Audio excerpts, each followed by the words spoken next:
There we go. Hey guys, let me just check my audio on OBS. Yeah, that's working. Um, yeah, so continuing from the last stream, I did work on this a little bit yesterday evening, obviously off stream. Nothing really major, literally just spent like 20 minutes just going back over the cameras. Um, there is a potential issue that we need to figure out. I don't know if we're going to figure it out in this stream or figure it out in the future one. I'll kind of see what I'm feeling as I go. But the high res reference that we have with the correct focal length lines up pretty closely. But the low res reference, again with the correct focal length, doesn't really line up at all. So I don't know if it's some kind of crop factor or if the high res is actually a different photo that's just really similar, like from the same session or something. So that might be quite tricky to figure out. Obviously, I'm erring on the side of trusting the high res reference rather than the low res. But that does mean that we have a few issues we need to figure out. So I'm going to kind of judge a few things by eye and see kind of what's working and what's not working. But yeah, so this is where I left off in the last stream, and these are changes I made off stream. I just kind of lined up the nose and the eyes a little bit closer. Other than that, nothing's really changed. So yeah, I moved the meniscus. The meniscus is now a volume mesh. It's not a plane. So that's actually helped quite a lot with the dark line. I still do get it though, so I need to figure out why it's not going away. Move the corner of the eye down to make the eye a little bit shorter. And the nose is too wide, so I've made that a little bit more narrow. But other than that, that's literally all I did off stream. It's really not much work. So let's get that back in. But yeah, so if I let's go into here and render cam. In fact, no, let's go into high res cam. But yeah, so the issue I've got, if I full screen, in fact, let's go into 4 views, set this guy to the high res, set you to low res, and set you to render cam. There we go. Yeah, so frame 1. Going to, well, we can see actually, so you see how the ear is completely like way off. The eyes line up fairly closely, the nose lines up fairly closely, the mouth isn't far off at all, chin is a little bit small. Maybe you have to zoom in a little bit to get these to line up, but the ears are really quite far off, like really, really wrong. But then the same image, well, the high res version of that image, which granted isn't the whole thing, it lines up a lot closer. It's by no means perfect, but it's way, way closer. So I'm really struggling to figure out which one I want to trust. The nose, I think, is a perfect match at this point, at least on the nostril, because it looks like it's too large, but it's actually not. That's just the mesh doubling up on itself. It's actually pretty close. It's like the top left corner of my mouse is both on the mesh and on the edge of the reference. So I'm not sure what's going on there. But yeah, so with the ears, I think I'm going to stay with the high res, like trust the high res. There is one thing I noticed when I look at the low res reference, which is that, there it is. Why is that? Oh, I'm in the Action Interactive. But yeah, it's just like, there's one thing I noticed with the low res, which is that the eyes feel smaller than what I've got. So if I was to compare the renders, so we got this render, which in theory lines up perfectly. Hey, Cozy. Hope you're doing okay. But yeah, let's get the ref. So to me, the eyes, it might be the eyelashes doing this, but the eyes feel a lot taller and less wide in these images. And then on the high res, I don't know, I feel like either one of these images is slightly stretched, or just the fact that this is low res is throwing it off a little bit, like there's some pixels that are kind of bleeding across each other or something. I really don't know. I'm gonna trust the high res because naturally that's the reference you want to trust, but something's off. Maybe we'll kind of see it a bit better once I start getting Groom on there. But yeah, so kind of wondering what to do, to be honest, with that. And yeah, I really need to fix the meniscus, so let's also turn on selection highlighting. Is that the same across all of them? That's the same across all of them. So we got our perspective camera. But yeah, I'd love to hear what you guys think in terms of, like, you know, things being in the right place or not. Yeah, it really is breaking my brain a little bit. Overall, though, it has her likeness. I think once we get the eyebrows in there, it's going to feel a lot closer. I am tempted to kind of rush ahead and do like a basic passive groom. Not in this stream, but very soon. I think what I am going to do, I'm going to go back into Mari. Let me just quickly change the skin color so it's a little bit easier to see a displacement. 012, and then let's just go into here and kick off a render. And while that launches, let's get Mari open. And while that's running, let's limit all of my programs so they don't use the last few cores on my CPU.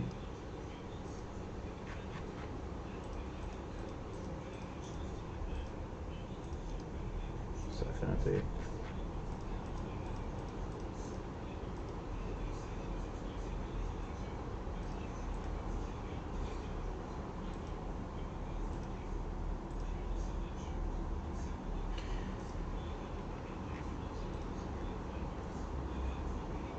Alright.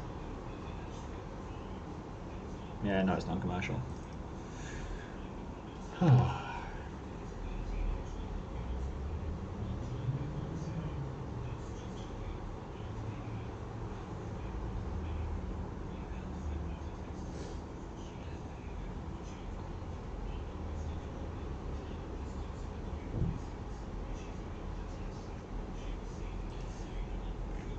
Really should have rendered this off stream.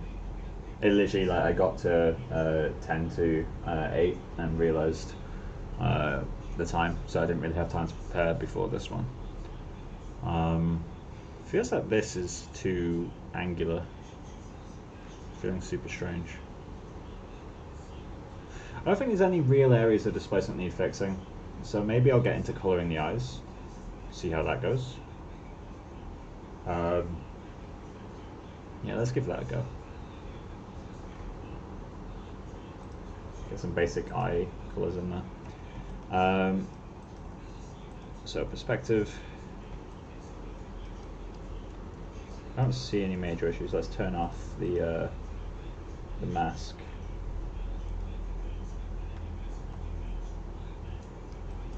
And did I kill the render? I did. Cool. But yeah, I don't see any major issues with displacement. The eyes are reading a bit funky, but I'm not too worried about that. I'm definitely going to do another pass of sculpting the eyelids as well, because they're not feeling good at all right now. Let's see, are there any areas that feel really far off? So obviously we've got the skin, the tileable skin that's kind of coming in there. I need to fix that at some point. We've got the hair visible in there, but we won't really see that because the actual hair will be covering it.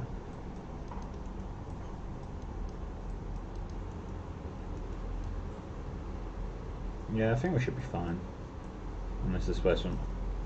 So let's go into the color channel. And something we're going to have to do is import, let's go into objects. Where will that be? Object, oh, we're there. Okay, cool. So let's add a new object. Projects. Personal projects.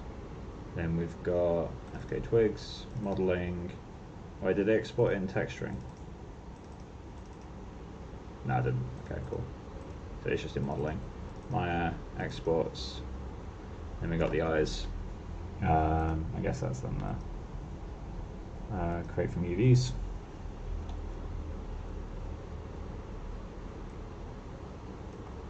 Let's go to UVs. I exported the wrong UV set, so let's get rid of that. That's Maya. UV set editor. Detach UVs. Close. Just check their UVs. Cool. That's good. File, export, selection. Where are you? There you are. Modeling, Maya, exports.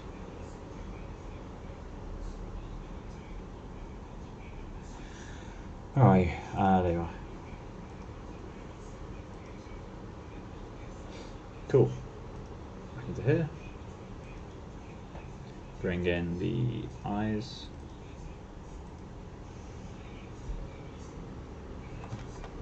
There we go. So we need to create a channel. Let's do 4K. And quick channel. Let's just create a clear channel. Rename that to col, because that's the naming convention I want to go with. sRGB, that's good. Actually, let's check the. Oh, I want to export linear apparently.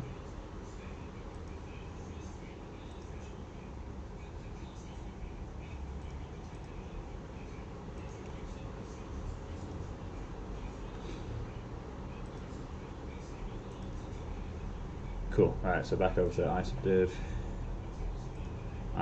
Perspective. And then I need to find out what color these are, because the actual color I've got on there already is pretty decent. That's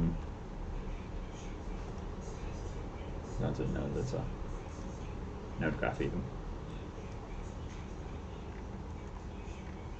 So as always, replace that paint or base with a color node. Let's call this I base col, and this color can be HSV perfect, although is it in percentages? It's in whole numbers. So 19.7, let's do them one at a time. So 44, 19.7.4.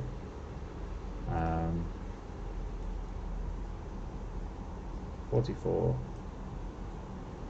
19.7, so that'll be there, and then what was it, 40? That can't be the right color.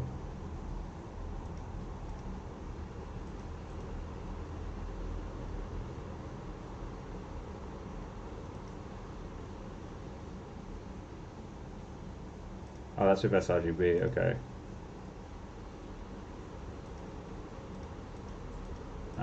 So it's just value that changes, right? Fuck. How do I get a linear value?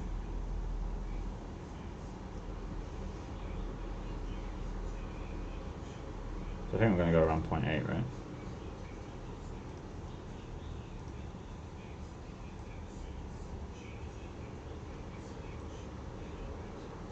Something around that. That's going to be my eye color. Then let's go into our image manager and let's bring in our high-res reference. So projects, custom projects, FKA twigs. If anyone has a better workflow for this, by the way, let me know. Because I'm not a texture artist, it's not what I do. It's something I quite like doing, but it's not my job. And so we're just going to create a quick that's a node graph, create a new merge. And we're just going to create a super basic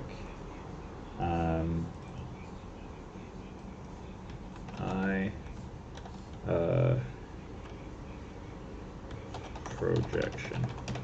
So this is going to be like a temp layer. We'll be not getting rid of it, but we won't be using it. Paint, color, alpha set to 0.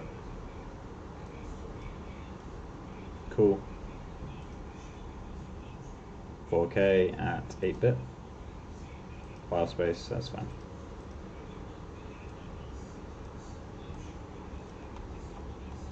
And how do you change your camera settings in here? Camera.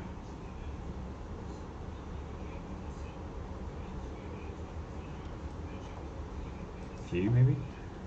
It won't be display properties.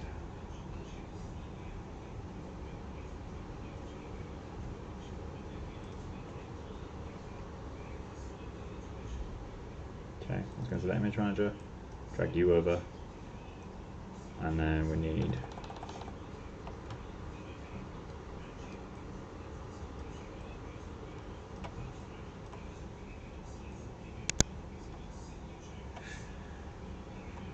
So we just need this to line up pretty vaguely, to be honest, but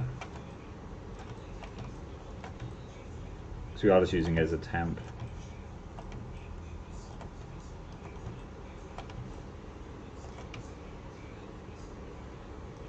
And let's hide the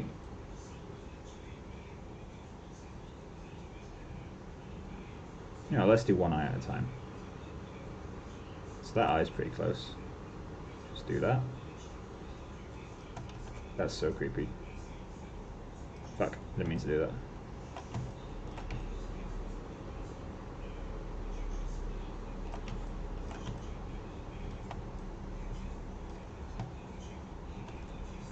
So again, this is only going to be a temp layer. We won't actually be using this in the texture. I'm just using it to figure out where things should go.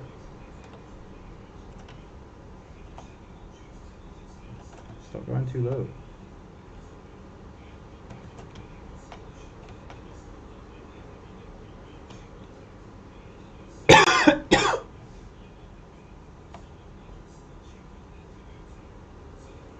That'll do.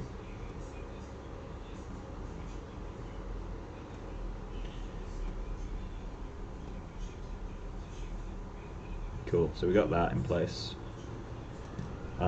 Let's hide the... In fact, no, let's just project through. I was going to say let's hide the base object itself. And then we're just going to line up the other eye. Straight speaking, I should line both of these up at the same time.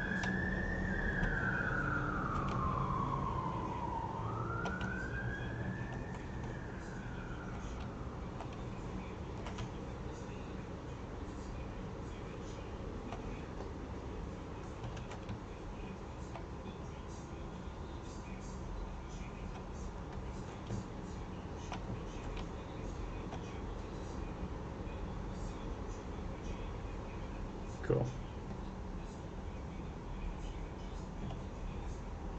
So we got that.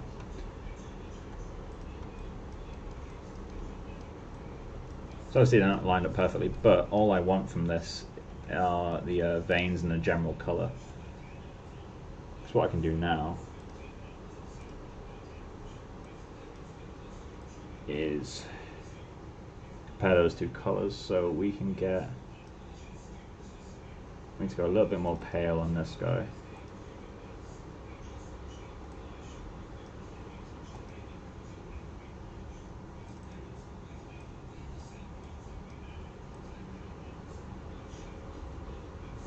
I think that's pretty close.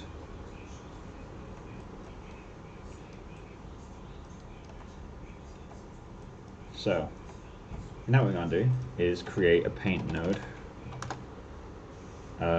This paint, so let's just call this paint eye projection.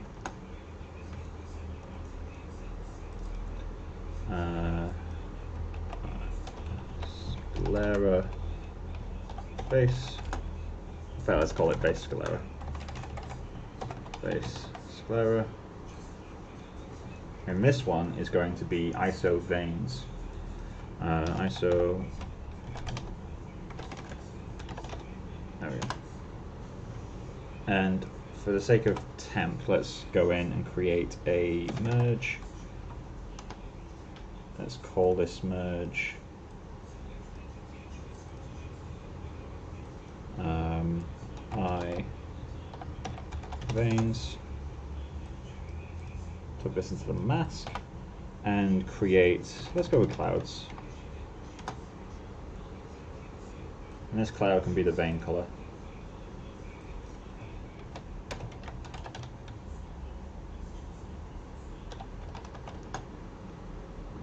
Right, so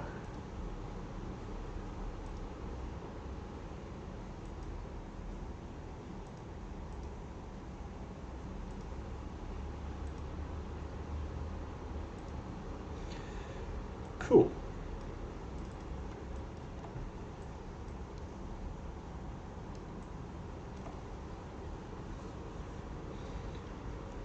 So let's go into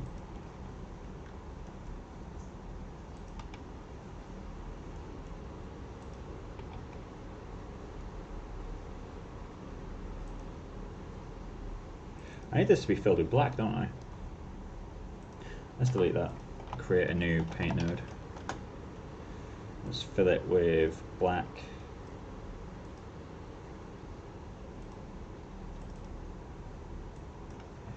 ISO veins, and put that in there. So now I can view this. Which, if you don't know, if you just click the 1 key, you can view that node. I mean, obviously it's the same as Nuke, so if you hit 2 or 1, you can view all of them. But I guess I could just do that. There we go. So what I need to do now is go in with the paint node, and I'm just going to trace these basically. So let's pull this way in. Where's my pen? There it is. And I'm going to go with the default brush. Let's just see.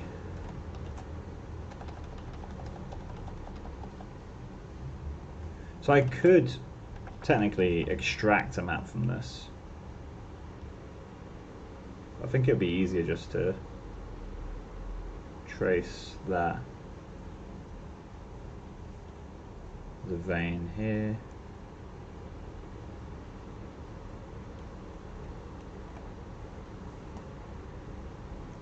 When I turn off this layer, we have veins.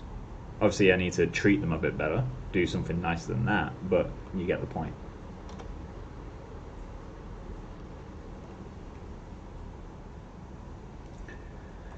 So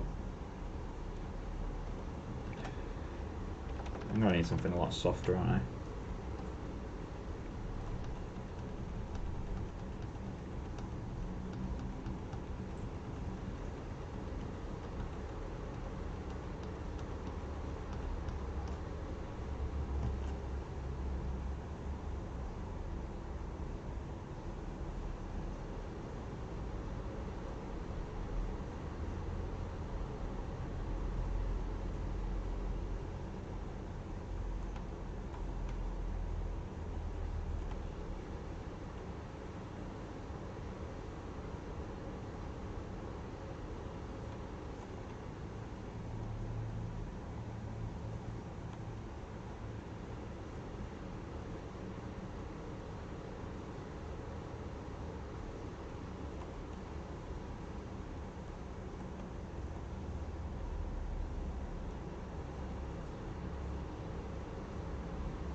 Something around there.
So now let's hide that projection layer. And what I'm going to obviously need to do is add some color variation to all this. But I'm going to improvise a few veins.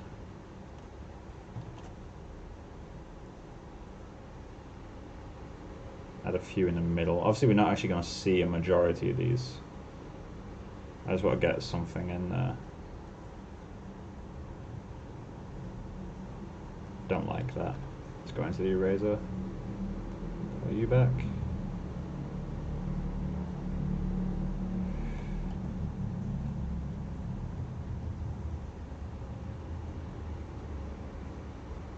Get a few wigglies in there.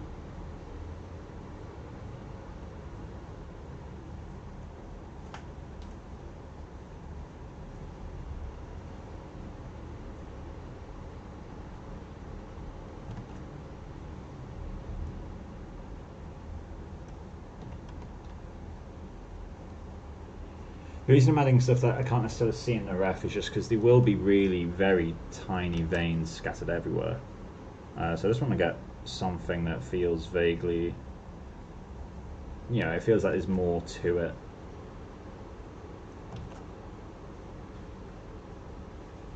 And I will be adding kind of a redness layer that goes over a majority of this anyway.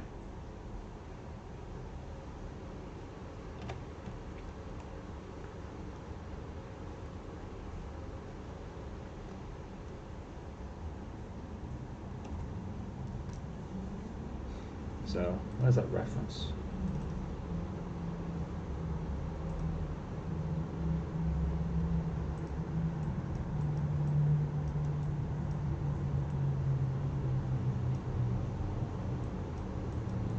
She's got a slight bleed to her iris. Very mild blending of it. Which means I'm going to need to paint a map for the iris, cornea, sorry, blend. We need to get a few more veins in there though. There's nowhere near enough variation in mine.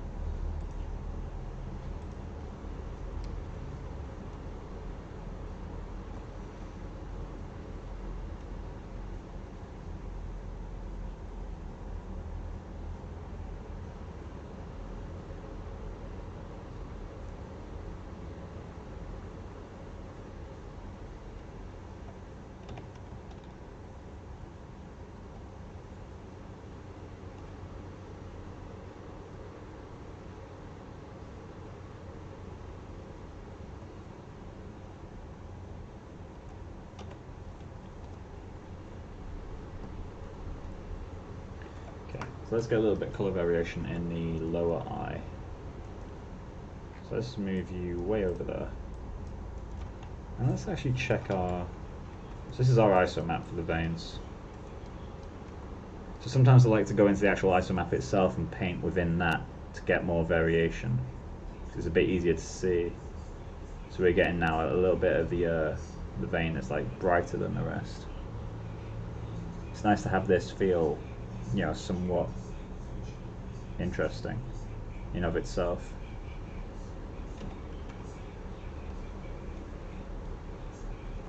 If your ISO maps look good, then the texture itself will generally feel more interesting. There has to be variation within it. You can't get away with not having variation in this. What we can do as well is add a little bit, like some patches where it's got a little bit more brightness, because that would show kind of an uneven amount of blood flow, which is, you know, pretty much right. Like, you know, it's your heart beating. It's not a consistent flow of blood. So I want to go in and get a little bit of that in my map.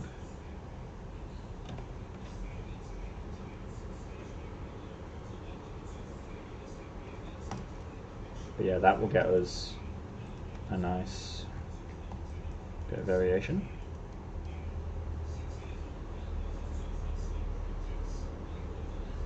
How do you stay motivated? The live streams.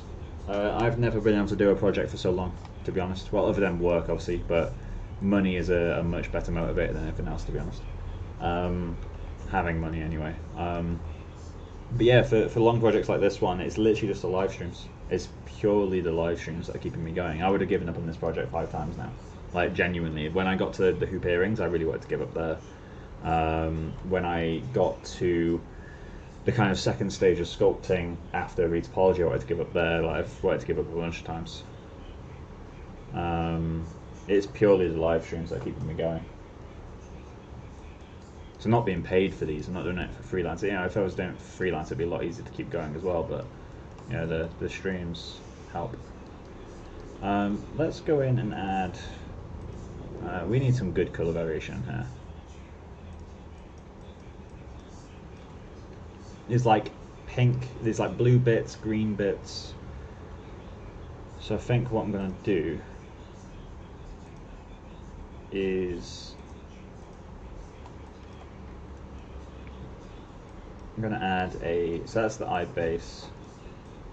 I'm going to create a layer on top. Merge. This one can be sclera variation.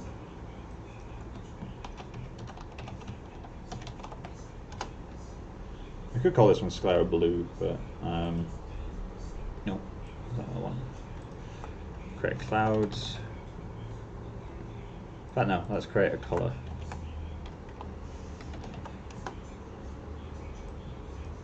Cool. And let's create clouds. Cloud.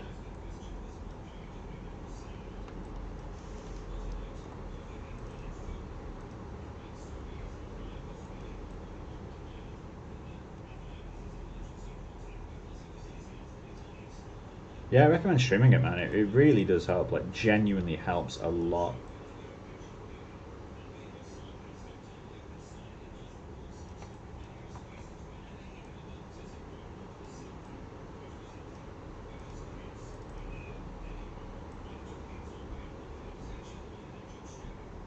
Let's get this to be the right size. Massively lower the roughness.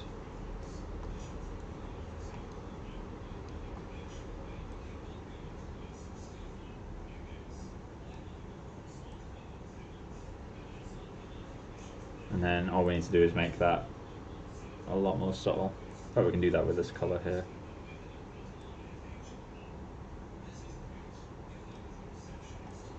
Add a little bit more roughness to that.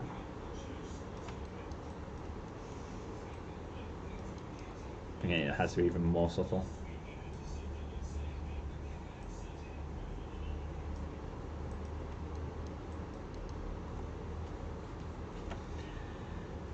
Then all I'm going to do now is create an eye redness. What I can do is just copy paste this.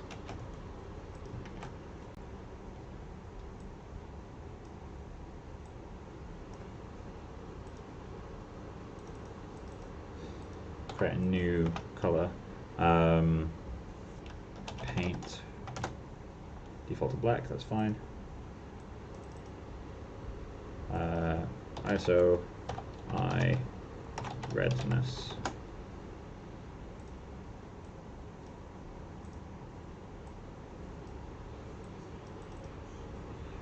And all we're going to have to do here is show this guy. Oh, we need to switch the order of these in that case.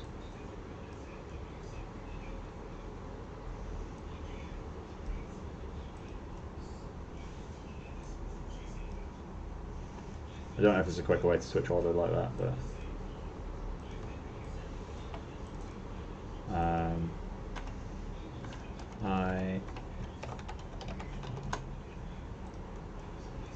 and then just to remove nodes that are unnecessary, let's just create. Let's get rid of that. There we go.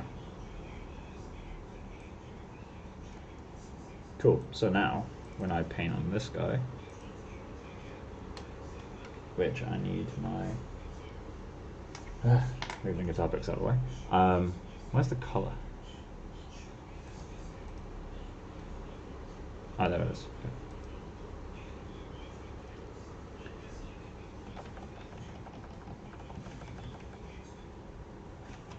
And I need a soft brush for this, super soft.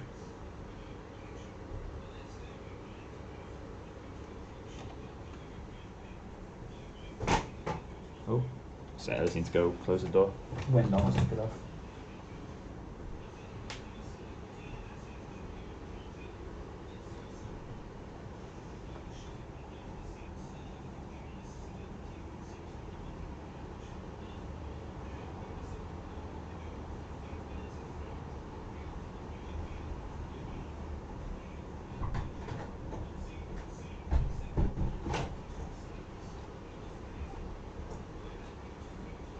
We live on a really high balcony, so sometimes the wind likes to get a bit carried away.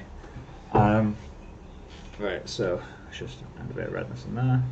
Just a landmark for now, and it don't need to be perfect. Do the same over here, so pretty subtle on you. Although that could be the lineup, to be honest. Put this all on you. And all we're going to do is hide. I might even get rid of the projection, to be honest.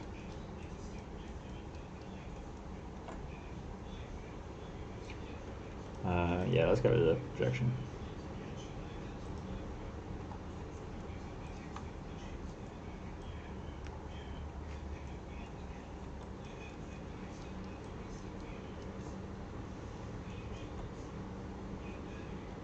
So then we're going to need to replace this. Oh, that just needs to be rougher.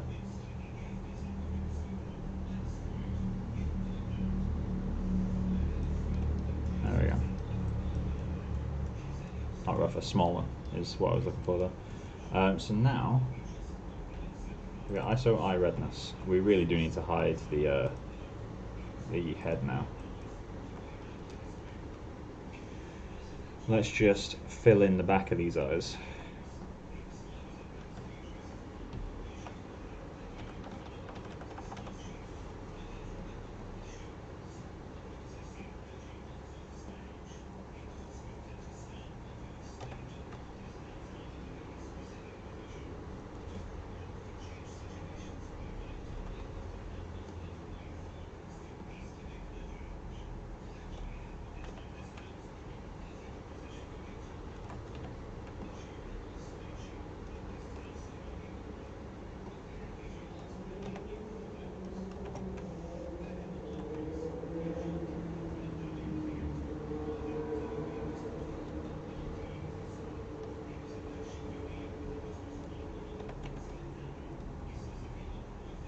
Cool. So now show the head again. Turn that off. So we don't want it to be red so close. So I think I'm going to go back in with this. And now's when I'm going to turn the painting back on. Or painting mask even. Edge mask. There we go. Just so I can't paint the edges. Let's just pull that back a little bit.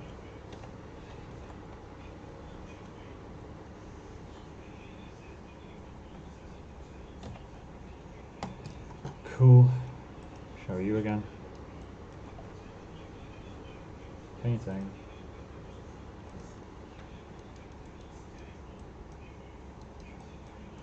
And we've got a basic eye texture. We need to break it up a little bit. So let's go in with... this one's kind of cool. We have to lower the opacity super, super low. In fact, lower the flow super low. We're painting... just gets a little bit of texture in there, you know? It's important to get a little bit of texture in the masks. They should be soft, but they should have information in them as well. Especially at the edge where it breaks up. Pretty sure there's a veins brush in here somewhere actually. Let's go into organic brushes, vascular, there we go. So I'm just going to go into the node graph. That's not what I want. I said veins is what I want.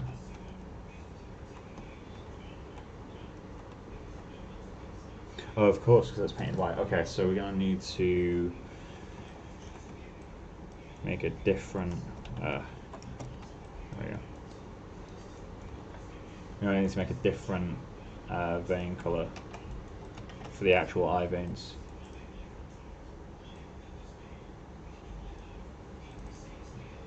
Now let's call this one redness. And let's just... I think this one will just darken a tiny, tiny bit. Apparently that's not doing anything.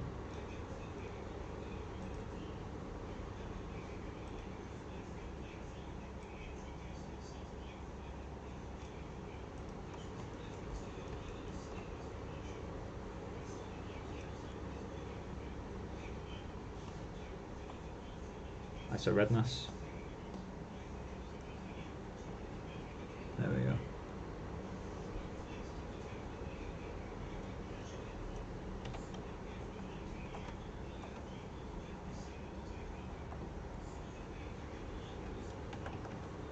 increase the flow.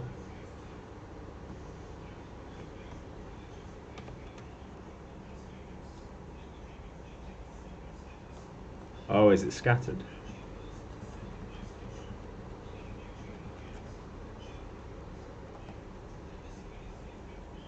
Oh, it's a stamp brush, okay.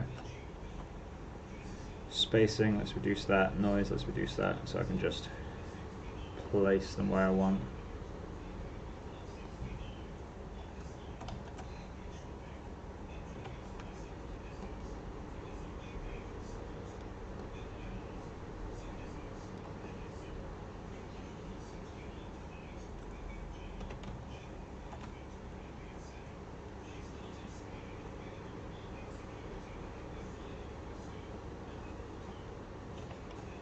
I'm almost debating adding like a microscopic layer of veins, like really, really subtle.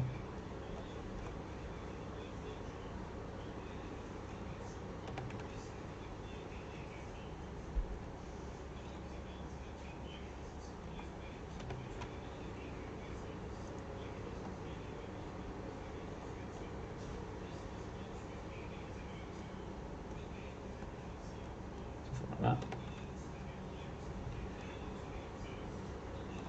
So let's give that a crack actually.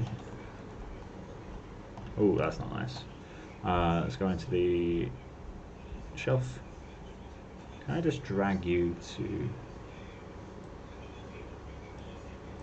personal for a second? Cool. Super soft.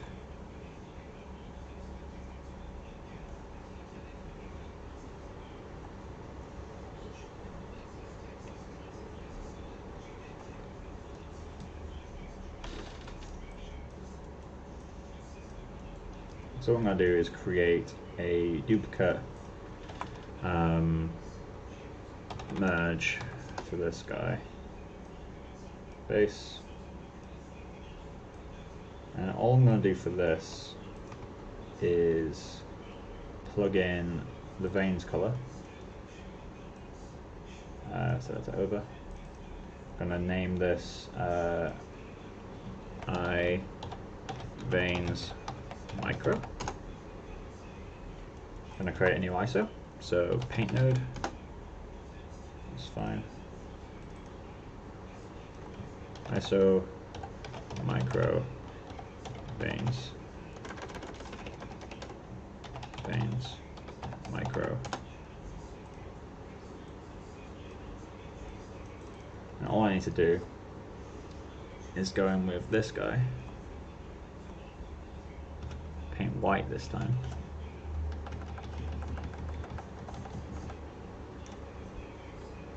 And I'm just going to go over everything. And don't worry, I will be going back over this with where is it? Tool properties. I will be going back over this with a super soft to kind of add variation. Let's add a noise. Oh, it's not that other one. It's jitter.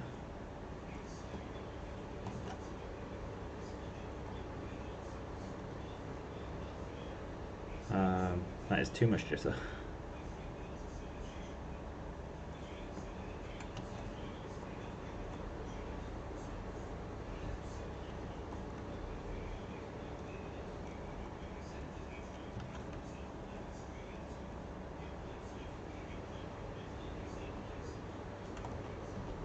That noise is really driving me mad.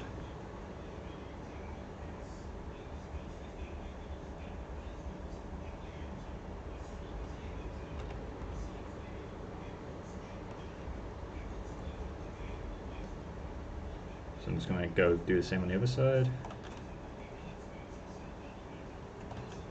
I don't know why that one came out full strength.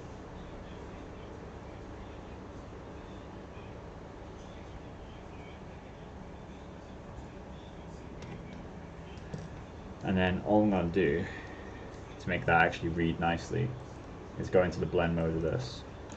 So it's going to the strength of that, and the set is like 0.1, so they're there, but they're insanely subtle. It's just surface breakup, it's not doing anything, really. And then let's go back into veins. ISO veins. Shelf. Basic brushes. Default brush works pretty well. Ooh, fat tip. That is not the brush I expected.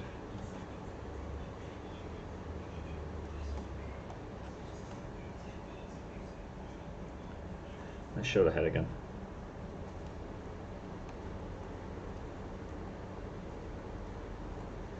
I kind of want to pull the redness back over here. It seems a bit too intense.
I need to pull that redness back for sure.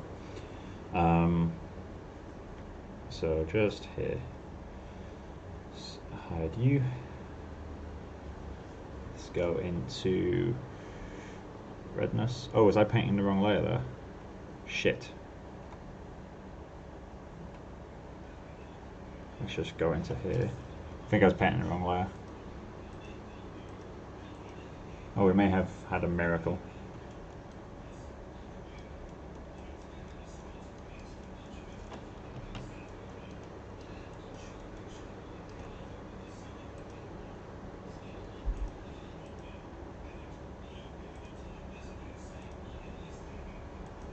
Okay, we're really lucky. I was painting the correct layer, I just didn't think I was. Okay, so let's go into the... Let's use a node graph because I'm not sure I trust that anymore. Redness, ISO redness. Let's go in with the super soft. Paint some black. And just pull that back a little bit. Cool.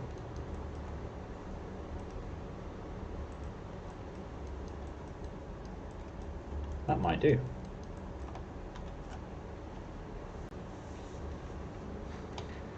So let's export this as a test, and then we can do some specular work. So export current channel flattened. I need this one to go to eyes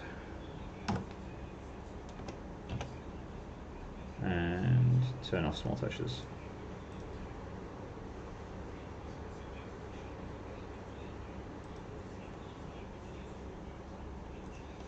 Cool. So let's go into texturing and just make sure that's worked. FKA twigs, eyes, there we go. Got a column there. Nice. So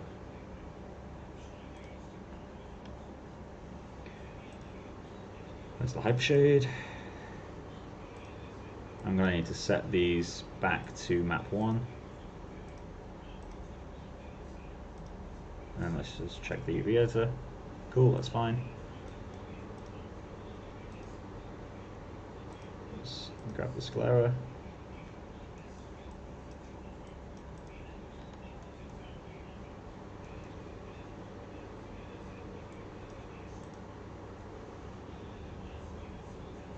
Alright, so we've got some surface gain there. So if we add our PXR texture. Let's just set this to UDIM. Oh, actually we need to convert it first. Renderman, Tools, Texture Manager. Pick a directory, even though it's just a single image. FKA twigs, eyes, call.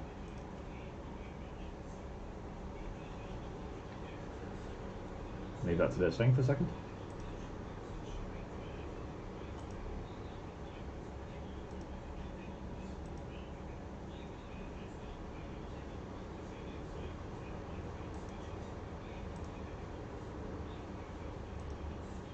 There we go, that's done. So let's call this PXR I call. Then I need to create a pixel manifold because I'm using UV sets. Connecting these up is pretty easy.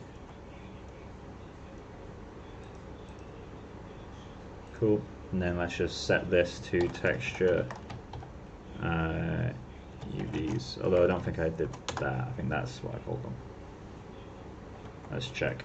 Select the eye, go into the UV set editor. Texture UV is cool. So we got that. Let's go get our texture. FK twigs, eyes, call. We got our text. And then all we need to do is plug U into the subsurface color.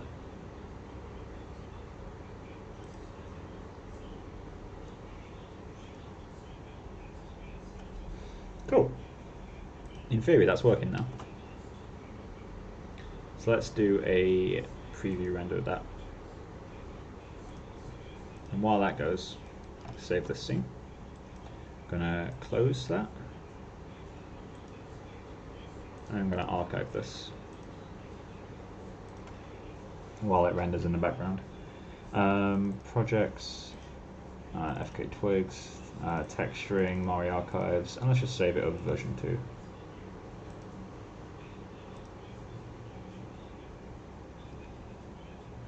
Has it worked?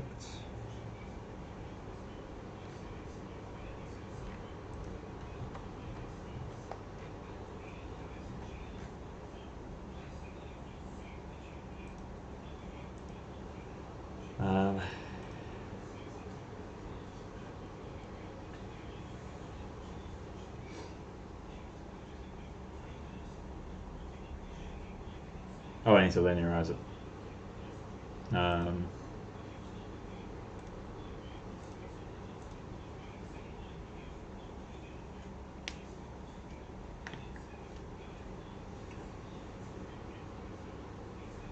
Let's open you up. One of my favourite features is linearizing is literally just one button in here. And let's just do a preview render before I do rather than doing a proper render.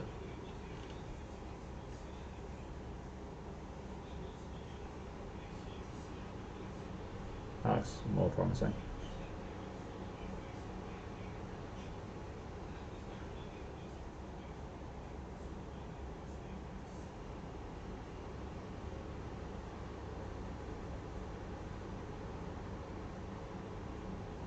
Yeah, it looks like it's working now. So let's try that from the actual camera. And we'll do it as an IPR as well. So let's just go to IPR.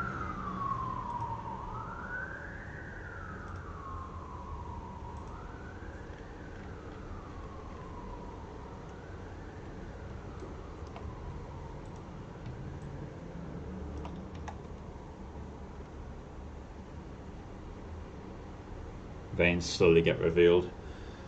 The amount of noise on the eyes will be pretty high.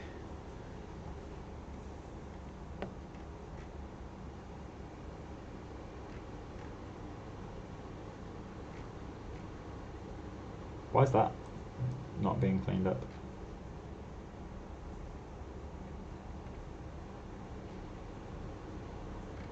It's like one random bucket that's not getting cleaned.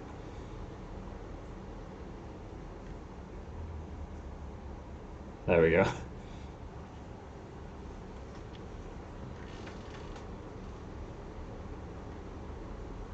The eye itself feels a bit flat. A little bit too white as well.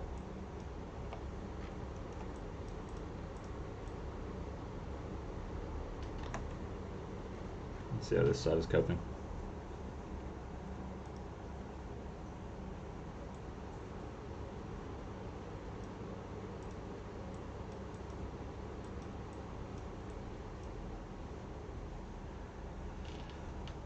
Yeah, so we definitely need to get a little bit more variation in there. I need to pick the eye colour as well and start bleeding that into the sclera a little bit.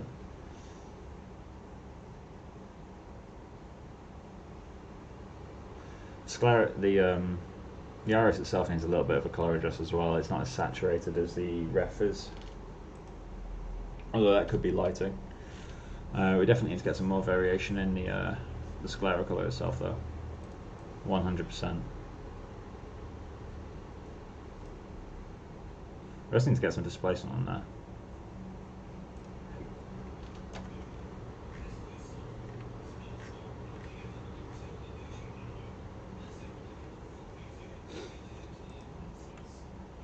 Or we could move on to blocking out the skin, so that this stream can be one of the ones where the progress image jumps, which would be quite interesting.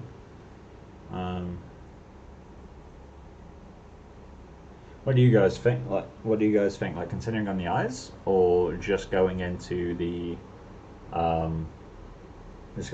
map for the skin to start blocking that out? I'll leave that up to you. I'm going to go fill up a glass of water while I wait. Let's tell me what you guys want to see, or want to see me attempt anyway.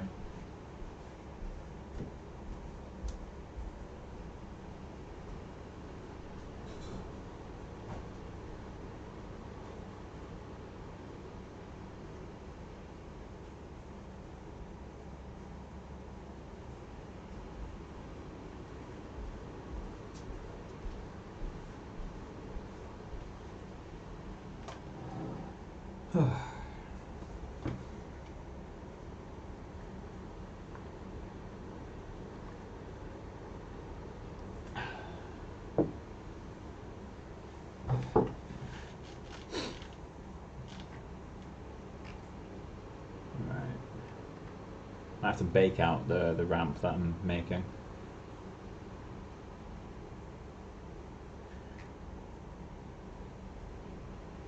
Simple skin to see. Alright, cool. Yeah, and then we can get back to doing the sclera, making that a bit nicer. I just need to add a colour to the how SS will work. Oh, we won't be moving to subsurface yet, mate. We're way off that. But I can start blocking out skin, if that's what you want to see.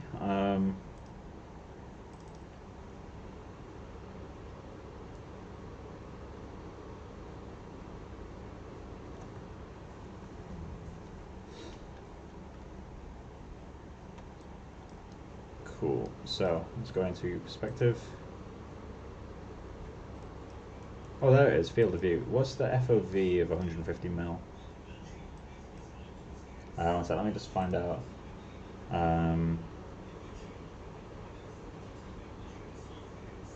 Maya. Select the camera, which is 150 mil. It's 13.69. Nice. 13.69.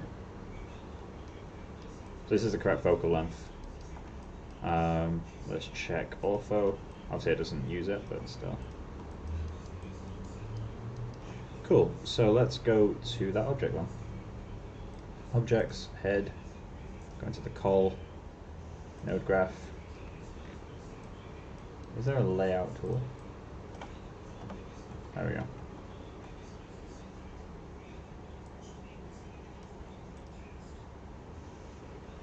When do you usually do SS? Once I've got past the first few levels of texturing.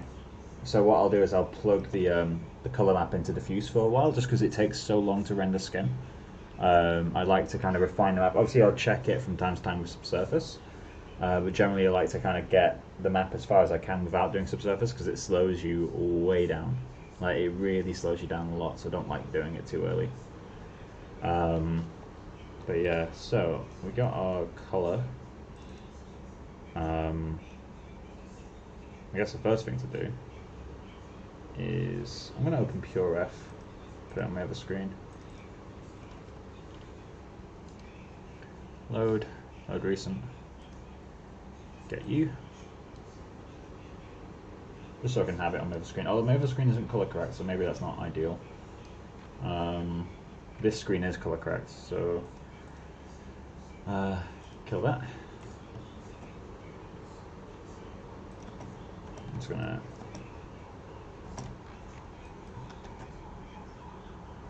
cool. Going to Mari.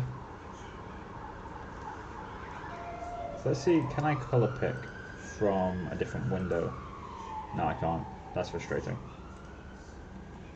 Okay. Let's put that over there then. What I'm going to do is create a merge.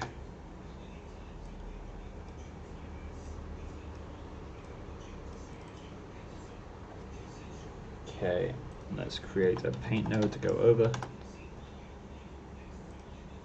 Set the default to no alpha.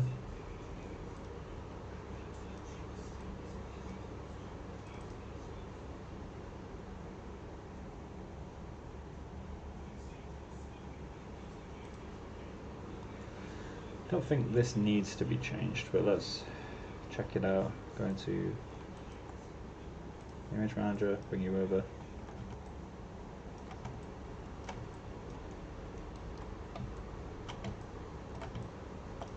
So this should be able to line up once we find the right camera angle.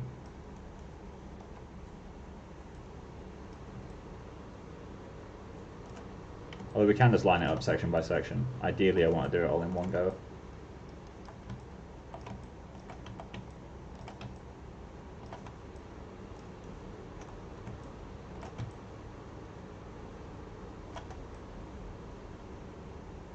Let's line it up pretty closely.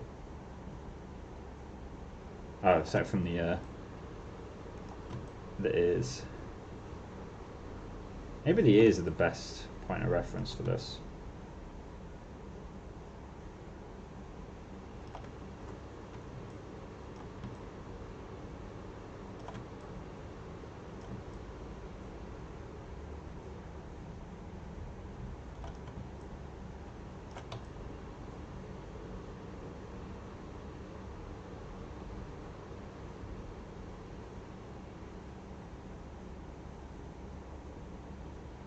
That's pretty close. Decrease the size of it slightly. Let's try painting that on.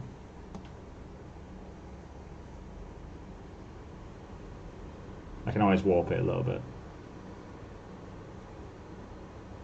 Obviously we'll have to remove the jewellery, but that's fine.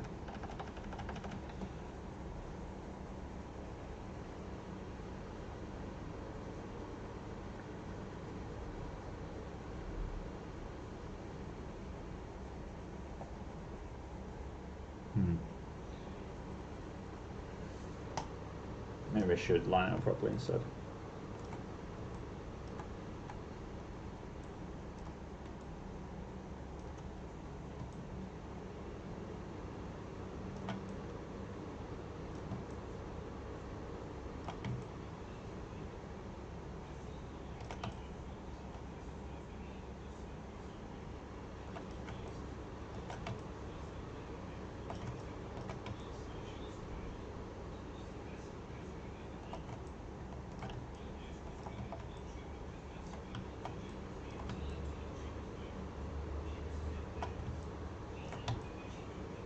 I can probably just import my camera, right? Well, I'm not convinced it will line up.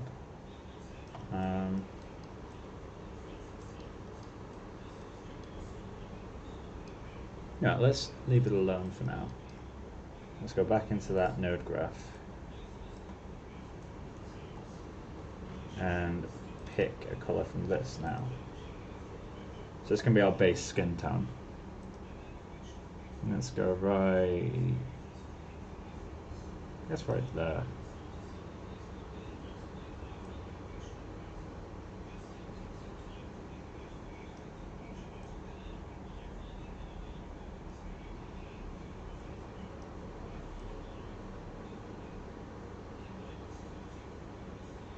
Just trying to match this as closely as I can.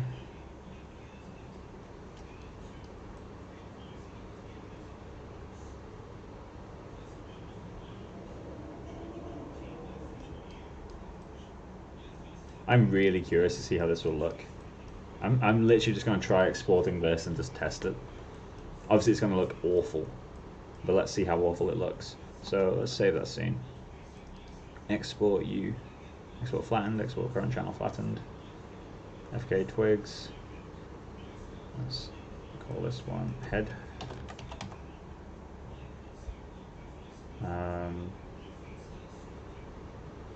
That's fine.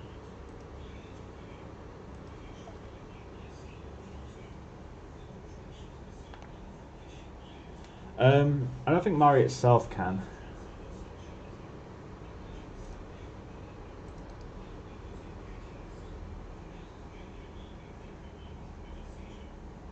Because Mari isn't an image editor, it's a texture painting tool. So I could take it into Nuke or Photoshop, or in my case, Critter and Natron, the really shitty version of Nuke that's free. What am I doing right now? I need to convert this channel. There you are. Convert channel to 8-bit. Now export it. Export flattened, export current channel flattened.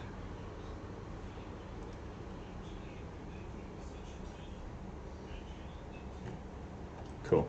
So let's go back into Maya. I'm so curious to see how this goes. Renderman, tools, texture manager.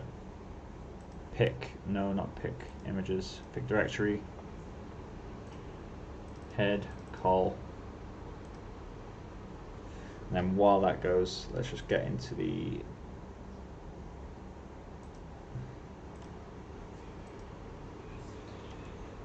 I'm guessing we don't have anything plugged into this already. No, we don't. Okay, so PXR manifold.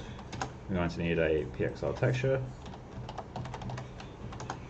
We're going to need to plug. Let's go to U. PXR skin call. Set U to texture UVs. Set U to UDIM before I select any images to avoid confusion. Head, call. It's going to be so funny to look at. And for now, we're just going to plug it into diffuse.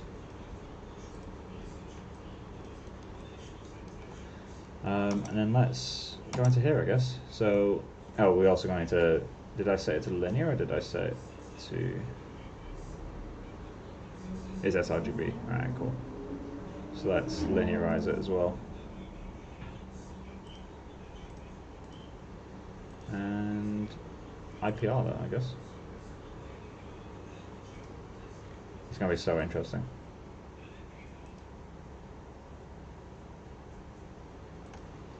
Missing texture. That's boring. Is the UV set correctly? No, that is a map one. That is how it's supposed to be.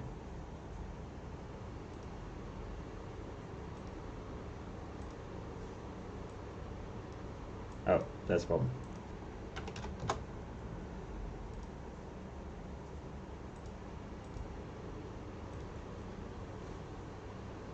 Typed in the wrong name for the UV set. Accidentally had a capital S.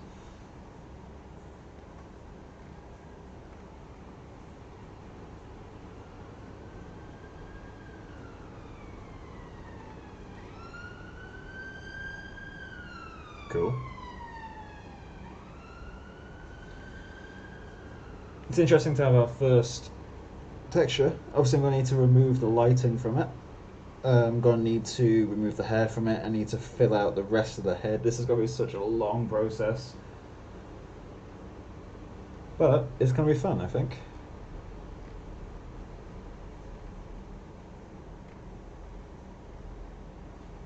I love that the jewelry's on it, like, multiple times.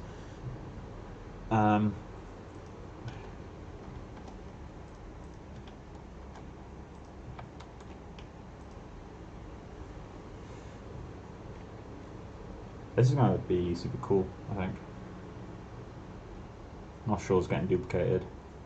Obviously we've not got subsurface on there, we don't have correct specular on there, we don't have any specular variation at all. This is going to feel super flat the moment I put the subsurface on it, I can guarantee it. It's funny how big of a difference the eyebrows make though. The eyebrows make a really massive difference. Like it's practically night and day between these two.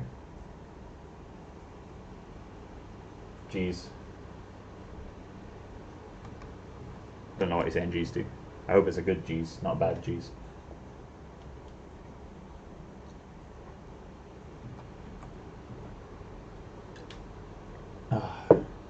Yeah, the eyes are feeling really flat. Like there's absolutely no interest to them at all.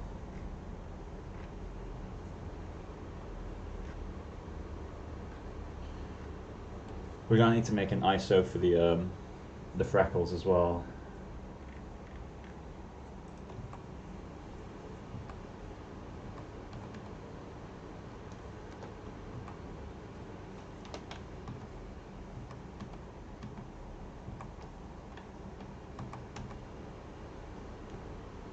Let's drag this down here. I don't think it's that the texture helps. I think it's that the eyebrows help. Like obviously texture will be what pushes it to, you know, the final level, but ultimately I think the eyebrows are what's pushing the likeness.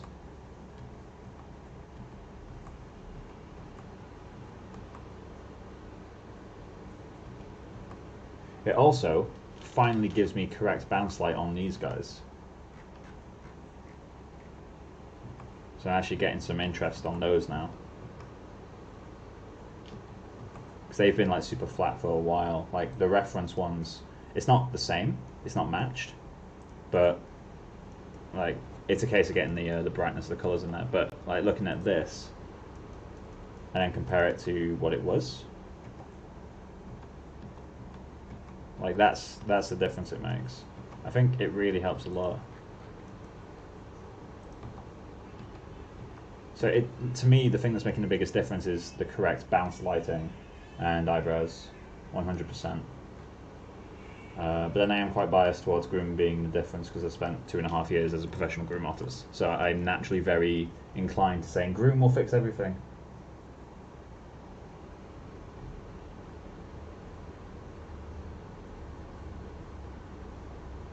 I think it's official that you will go for hyper-realistic instead of the stylized optional way you mentioned. Well, we don't know. I might completely fuck up and decide that changing it is the best option. We'll find out. I need to figure out how I'm going to extract a freckle map. That's going to be quite difficult, I think. I also need to color correct this texture to be the same as this one, because there is a slight color difference between them. This one's a bit more orange. Obviously it's low res, but having this will really help me get the rest of the textures in place. I'll get the rest of the colours in place even. But yeah, it's nice that we're getting the subtle purples in there. Anyway, I'm going to stop staring at this and actually do some fucking work. So I'm just like putting off doing the difficult shit.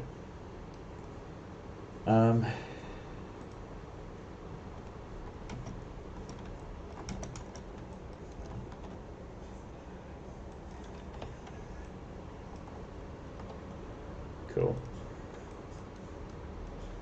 So, what are the things we're going to have to do? Let's test bringing in that other image. Open. Primary ref. That's the scale difference between them. That's kind of hilarious.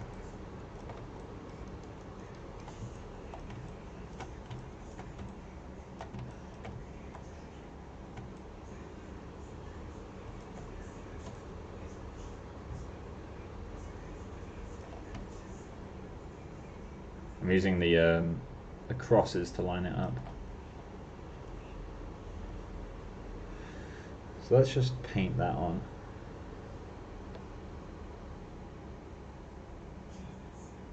to get a little bit more info in there. Obviously we're going to have a massive resolution difference, but we're going to be cleaning that out anyway.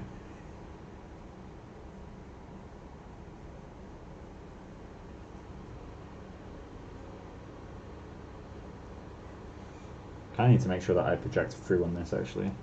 So I'm getting hair in the back. Obviously I'll be removing the hair, but I think it's helpful to have that. And then I'm going to need, let's bake that actually.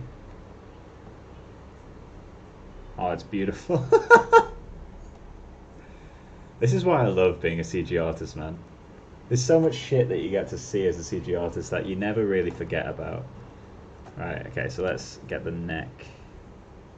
Because the neck was never a perfect lineup. Let's line up with that. Yeah, so I'm not going to get anything great on that by the looks of things. I can warp it into place if I need to.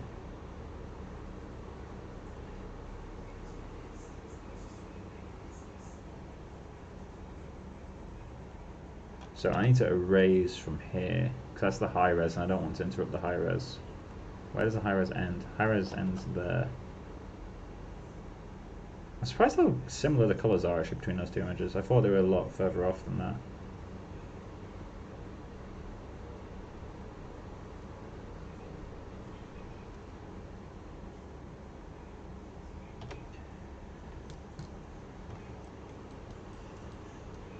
So now what we're going to have to start doing is, what's going on here?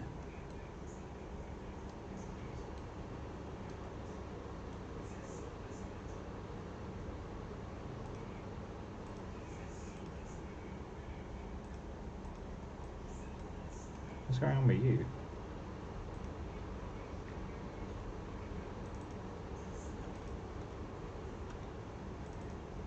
Did I paint over the redness at some point?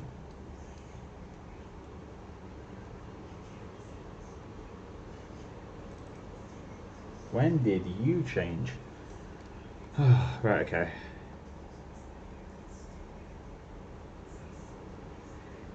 Fuck you! Okay, well at least it's only the redness, right?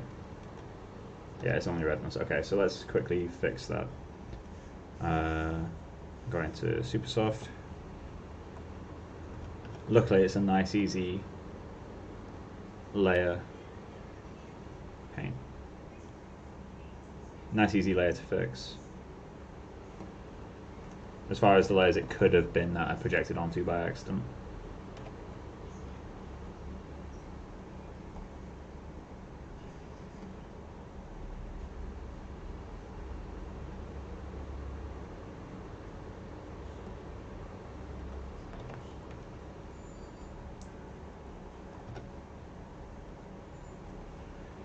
I need to turn that off.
I think this worked. Save the scene. And then let's deselect that. Go into objects. Let's lock that object. Oh, I don't want to do that. Oh, I guess I kind of do. Let's just turn off the masking preview. There we go. So we can't paint on the eyes anymore. Cool. So let's go back into the node editor. Let's rename this to skin projection. Let's keep it consistent. Base. So we're doing a base layer and a cleanup layer.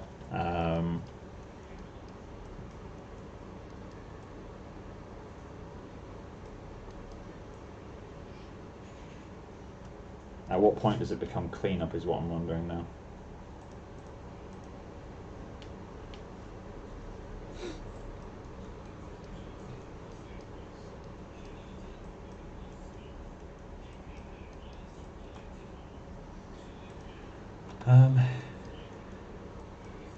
Let's just start with go to the high res wherever we can.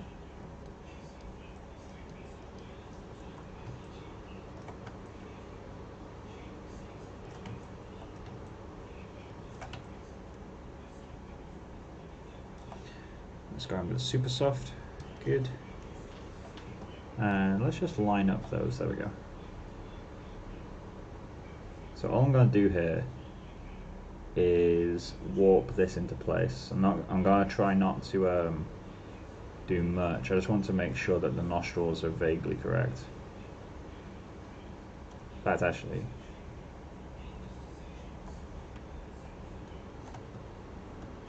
we need to go to the correct angle, don't we, really, before we start doing that.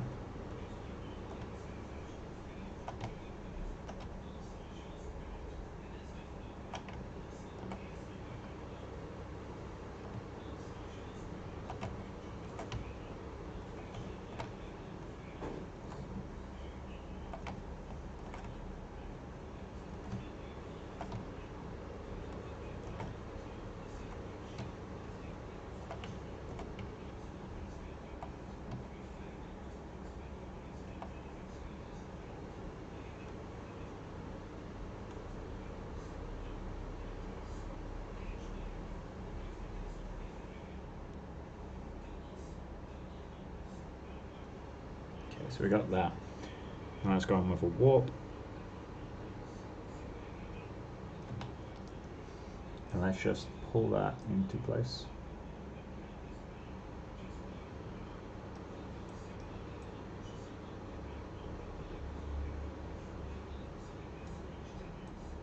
Obviously I'll raise the edges where it's breaking.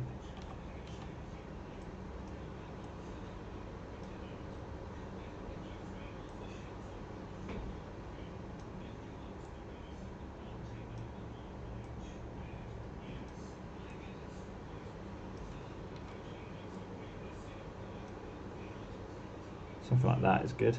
It's not too distorted. So let's go into the eraser. Get rid of the horrible edges. Also get rid of any duplicate shapes.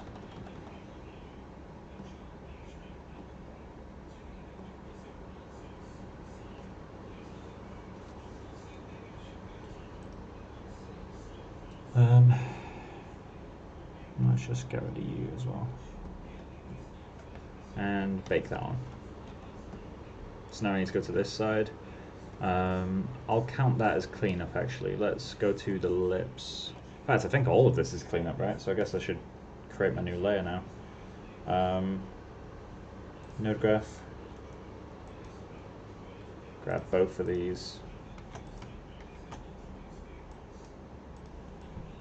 Grab you. Grab you.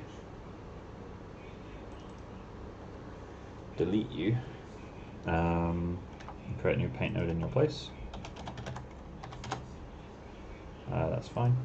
This can be named paint skin projection. This can be paint skin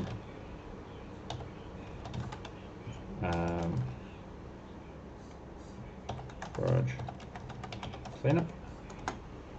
Just rename that to be consistent. Plug you in there. And all I'm going to do with this is go in projecting textures wherever I can, so like the lips, the neck and all that stuff, and just kind of fill it all out with something that feels natural. Once I've done that, I can start going in and painting areas, things like the ears, painting that by hand because there's too much shadow information in there. Painting out the jewellery with projections, that sort of stuff. This will need to be renamed to cleanup. We will be doing the jewellery within this one as well, I think, actually.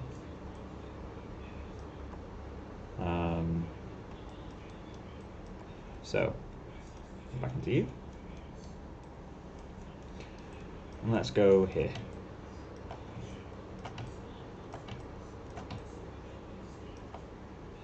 And all we need to do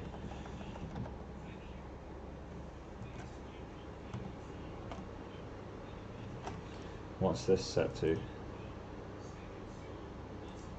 Shouldn't be raw data. There we go.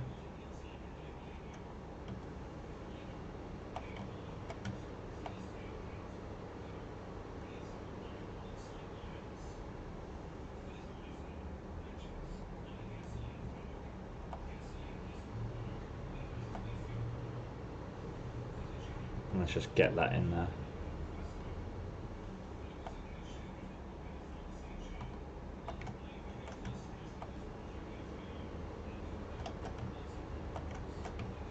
Pick a random skin patch actually. Let's do that bit.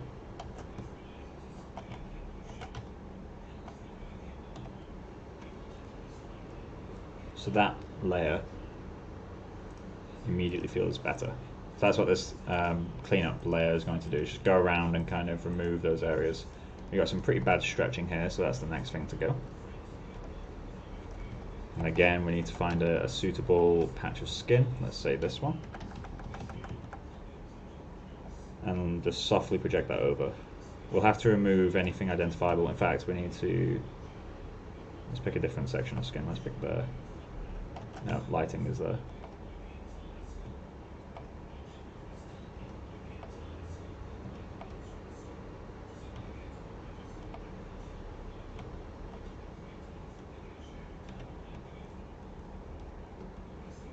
Lighting is too bright there, isn't it?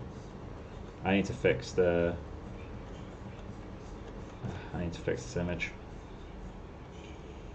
For now, let's get as far as we can with it. So, lips.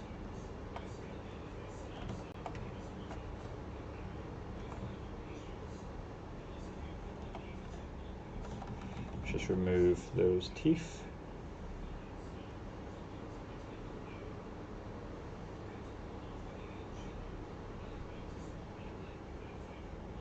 Stuff like that.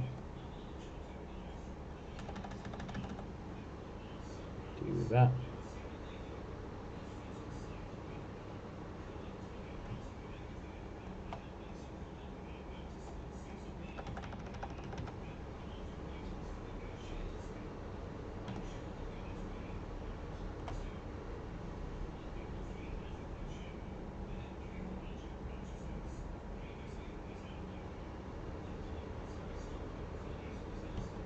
Cool, that's the top lip projected.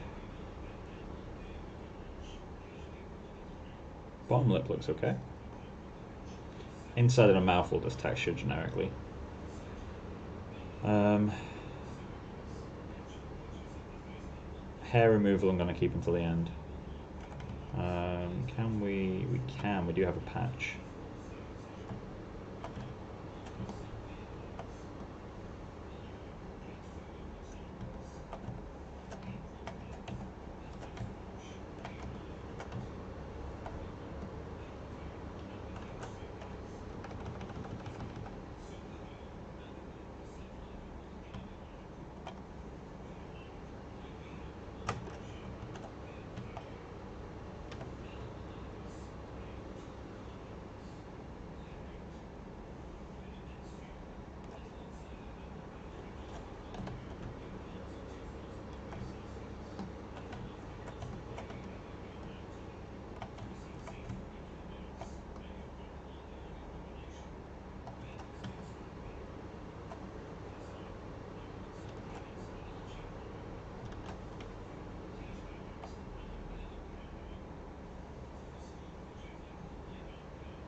Having one camera angle is like the worst.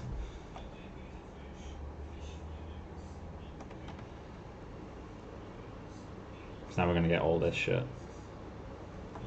Is it worth rebuilding it?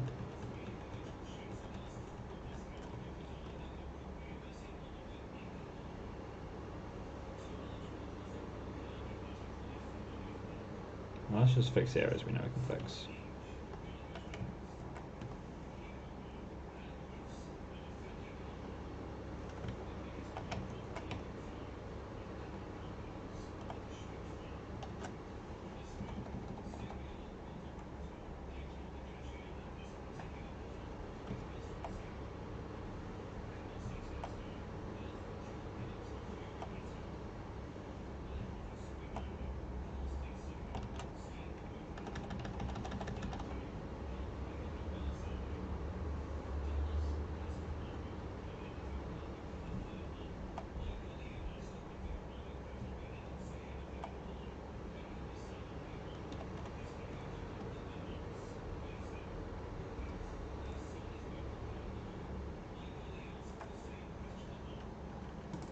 Right.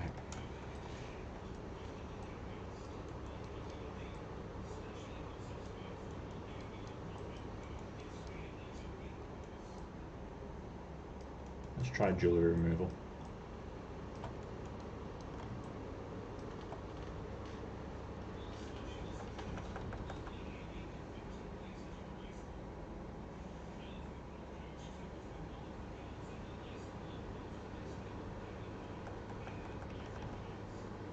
Need to zoom so that they're the same size. Otherwise the skin patch is going to feel too high res. Alright, so let's do that. And let's pick the...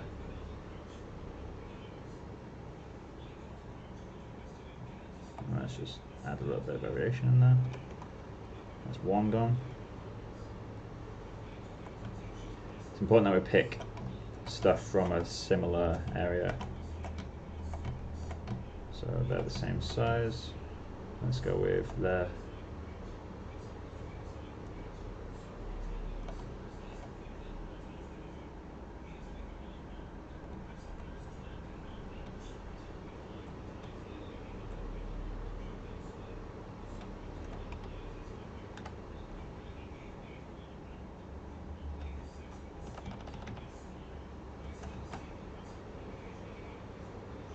Make sure I didn't go too overzealous with how far I cleaned.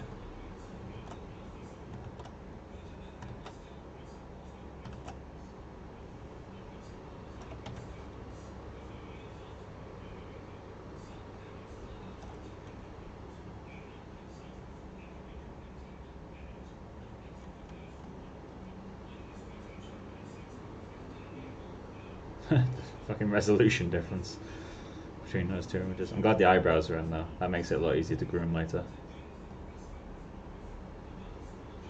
Beautiful.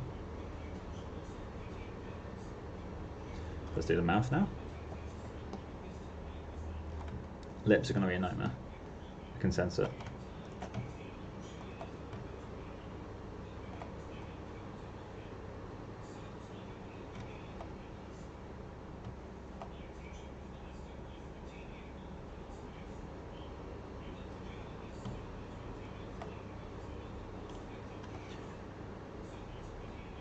So we got that.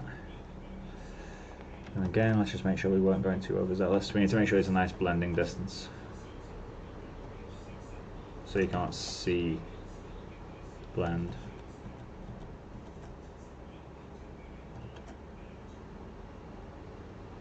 There we go. If it looks like blemishes on the skin, that's a lot easier to kind of overlook than weird areas. Hope that made sense. They're roughly the same size. Let's go with the...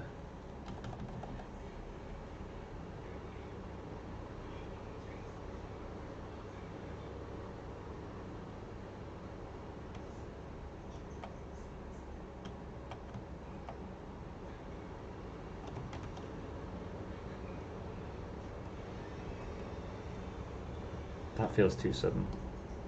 But it is closer than hers, actually. Okay, chin's next.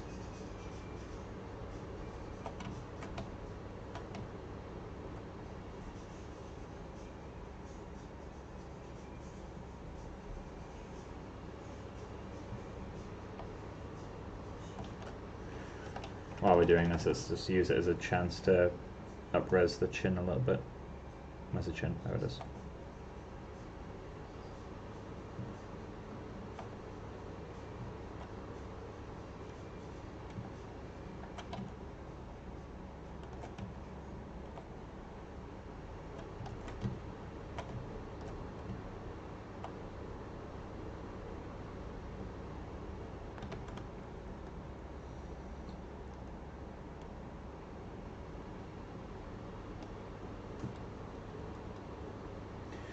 Cool. Next, I'm gonna come back to that. It's gonna be a nightmare.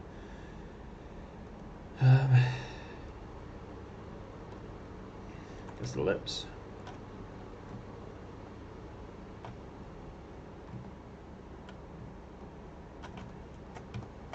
Size them up to roughly the same.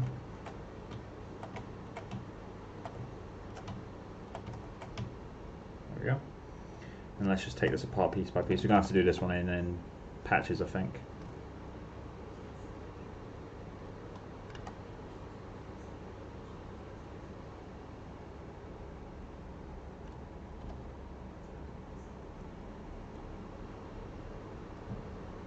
And let's go with the skin right next to it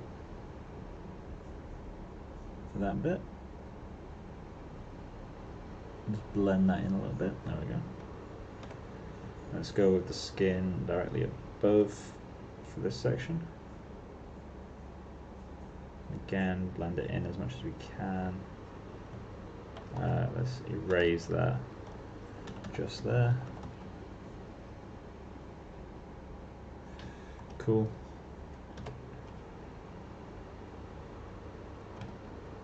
And this, let's just go with that.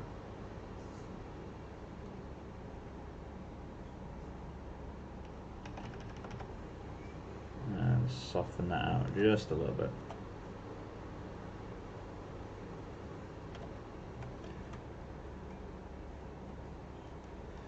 Yeah, so you see how we're getting some weird artifacting in that area now, so we need to find another patch of lip to kind of help it along with.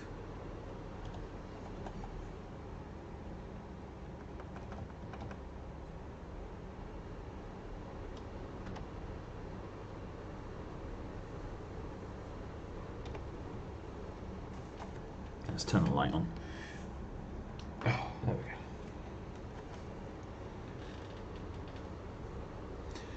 Top that's going to be trickier because it's got a few more colours going through it. So let's do the same technique we just did.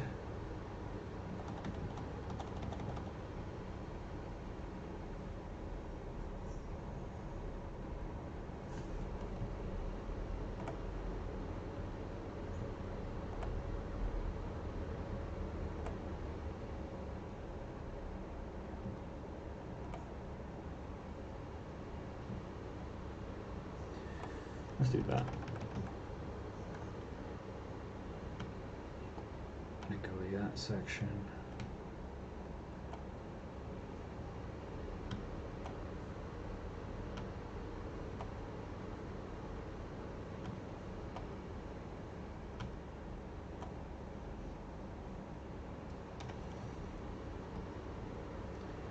Some weirdness going on there. There's like a diagonal shadow going across it, so let's fix that.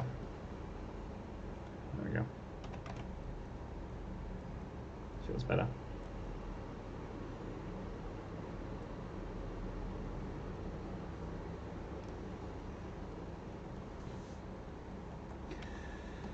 Browse. Love it. So let's go with that section of skin there. And just blend that out.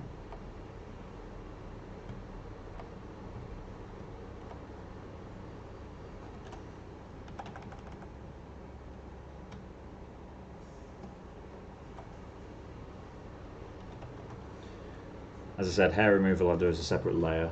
That's because I feel like that's easier to do as separate. Because for a while I might even want it in there anyway, like the hair, until I do the groom.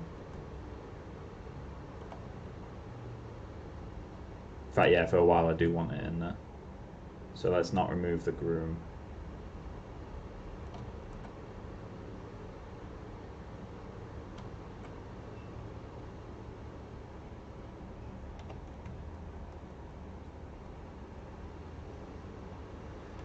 Eyes next.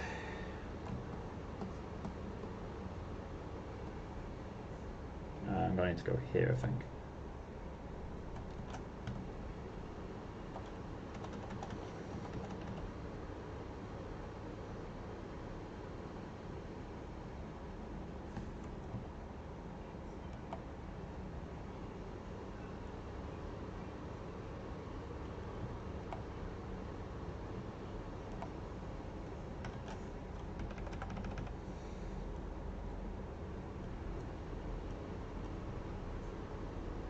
It turns out this whole time I've not been painting with Super Soft.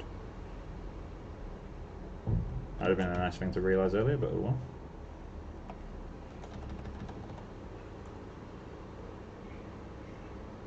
Oh, that's so much easier.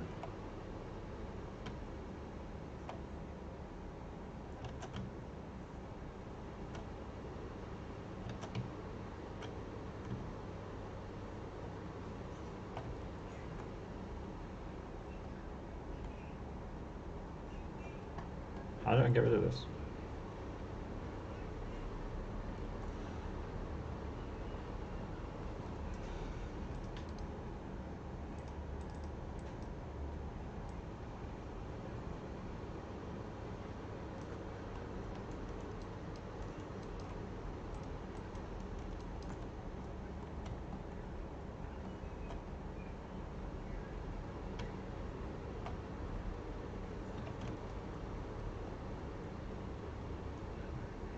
There's a very slight artifact there, but that'll be hidden behind the actual thing, so not too worried about it.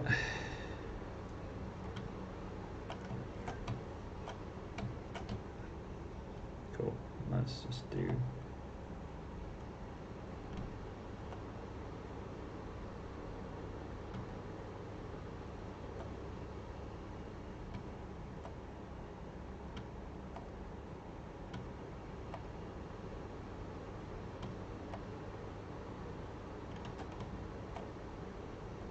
My god, I need to stop pressing that.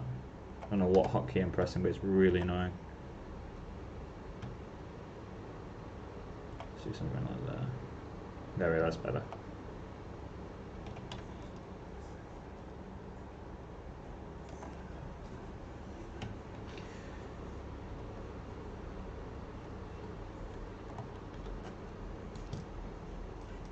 Let's just do a test on that and see how that's looking. So, channels, export flattened.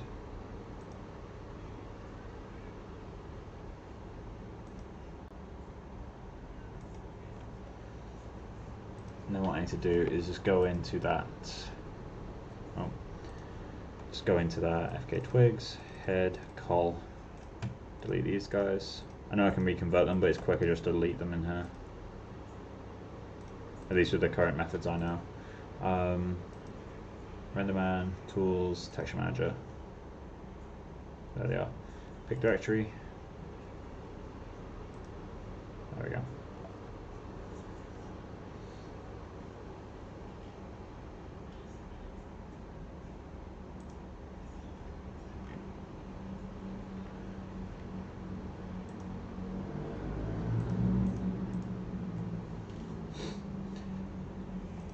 I don't know when this is done.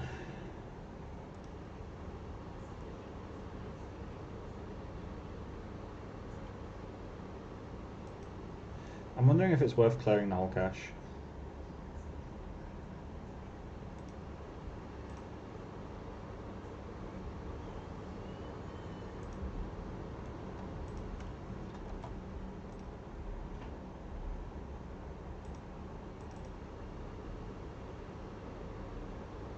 Is that a bad idea?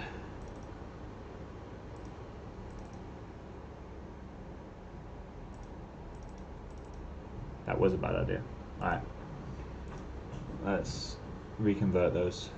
Texture manager. Pick directory. So we've got the head call. And then we can go pick another directory. And this one will be the eyes call. Leave that to do its thing for a moment.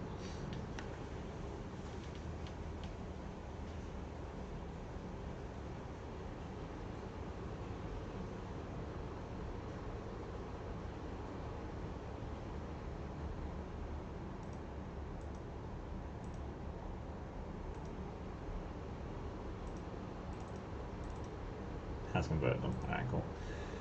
So let's just go save the scene. And then do an IPR.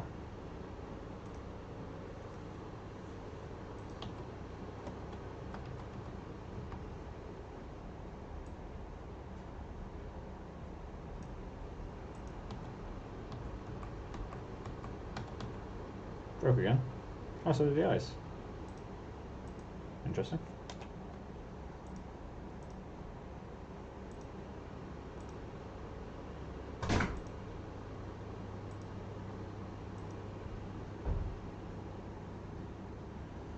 Do the same for you.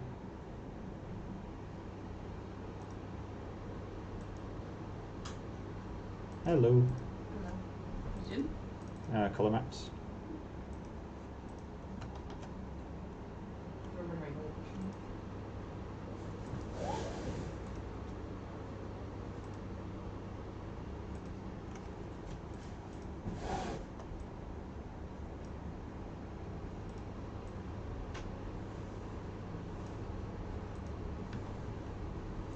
Why is that not stopping now?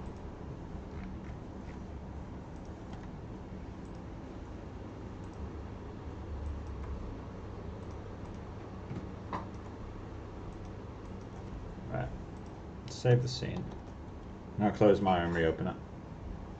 Hey Ian. How you doing? Hello there.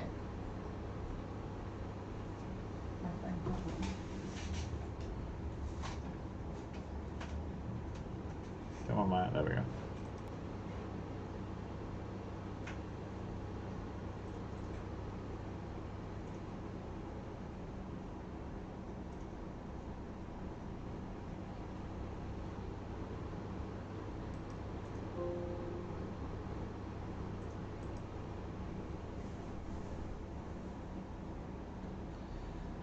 Let's just make sure the project is set actually.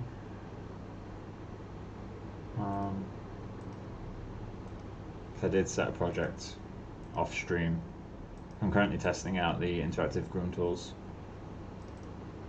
so I need to make sure I'm setting this correctly.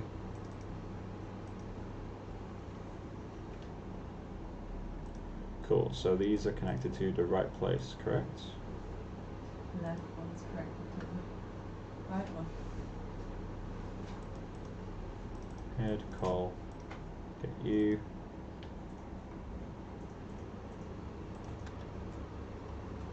Okay, let's try that again. Preview render. And while that goes, I'm just going to quickly get the washing off the balcony. Where do you get the colour maps from? There we go. I'm just projecting my reference.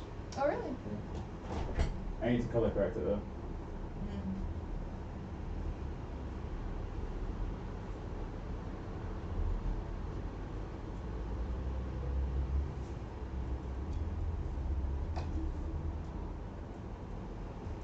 So I feel like it'd be easier to do the colour correction in Mari rather than on the image because I don't know what I'm looking for. Pair of jeans. Pair of jeans? Yeah. Where in back? Have you go outside? Huh? See on the... Oh, okay.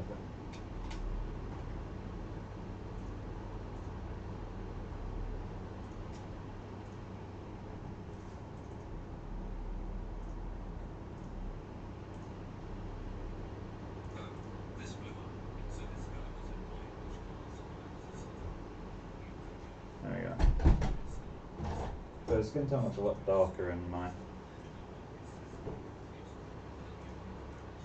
Am I going with interactive groom this time? No, definitely not. I don't like it, but I've got to test it for some stuff I'm doing. That's looking better.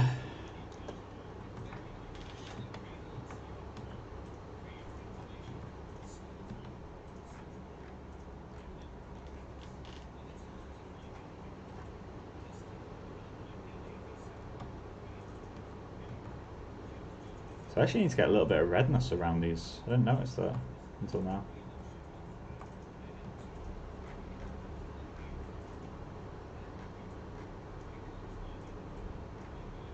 You actually can't see the fact that the texture is projected really badly here. The lighting's going to hide a lot of stuff for me.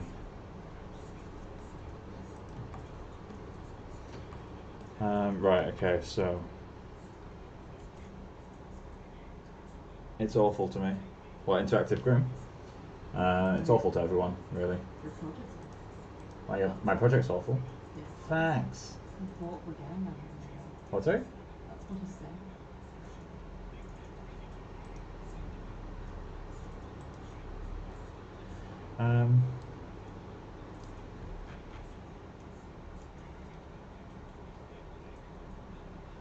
Maybe we can try plugging it into subsurface and see if that helps. Let's kill that render. So this render is obviously going to be a lot slower this time. Like a lot slower.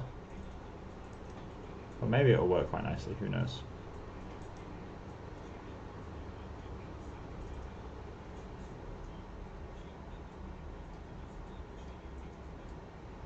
Drag that off screen for a second.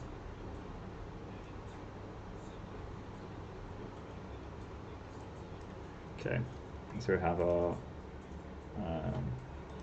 subsurface, non-exponential, that's good. And set gain to 1 and then go up to here. Cool. That should all be good. I don't know what the like mean free path distance should be for this. Oh, all of these have reset. Let's go back to render cam. Alt save. Scene 85 of retopology because I haven't bothered renaming the scene. Apparently we're still in the retopology stage.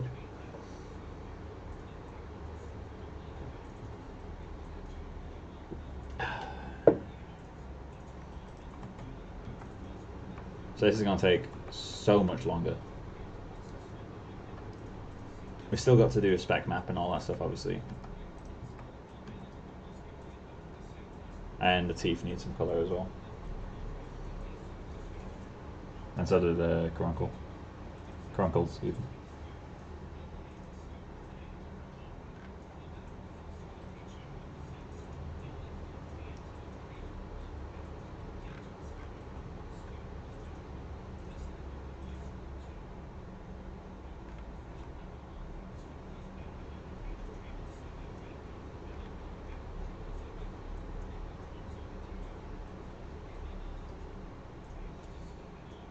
This is why I say that I'm going to stick with doing it as diffuse for a while, because this is how much slower it is, and fundamentally these look the same. It's just one of them will be a bit more like soft, and we'll have nicer displacement on the surface because it's softened it out. So what I'm going to do, I think, to fill out the rest is I've got some albedo maps from XYZ. I'm going to use those to fill the rest of it. I was going to have to color correct it to match her skin tone, but or get closer to her skin tone. I obviously can blend them manually, but that's what I'm going to use, I think.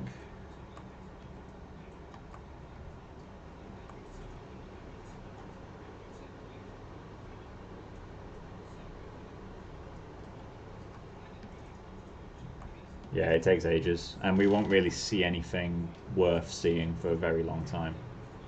Like, this is still functionally useless to me. In the same amount of time I already had this.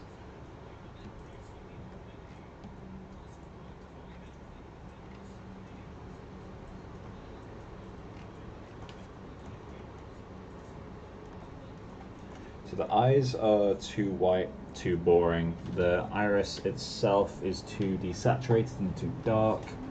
Also slightly too green. I think it needs to be more orange. But that's a quick grading job, that's not too difficult to do. Crunkle needs textures. Well, Crunkle needs modelling properly, it's still not been modelled properly. I've specifically left space in my UVs to do that stuff, so I'm not too worried about it. I need to model a tongue in there as well, because we can kind of see a tongue behind the teeth. So I need to do that. I also need to get a gum in there. You can literally just see like 8 pixels of gums. and you can't see anything past that. So I literally just need a small section of gums for this image.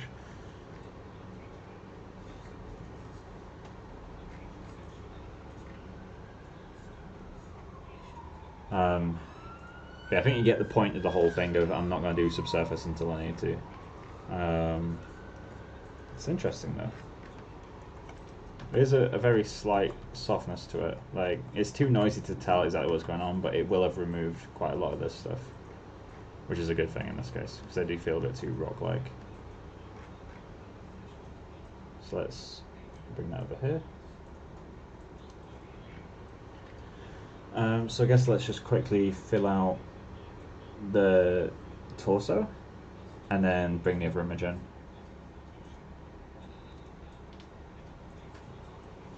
So actually, let me test something with a shader. If I set this to like maximum diffuse blend, is that the same as plugging it into diffuse? Let's preview render with that, compare the time it takes.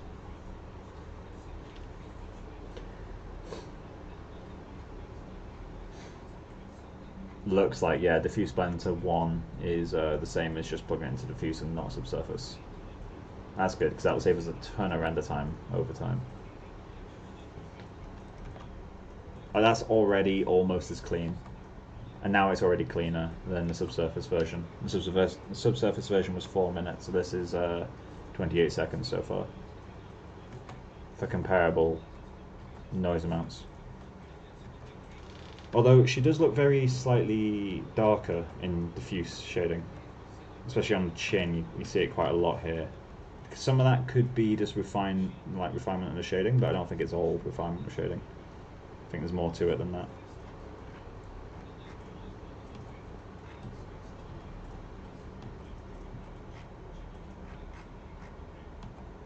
Cool.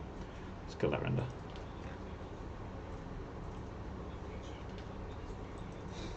So, okay, so we can keep that.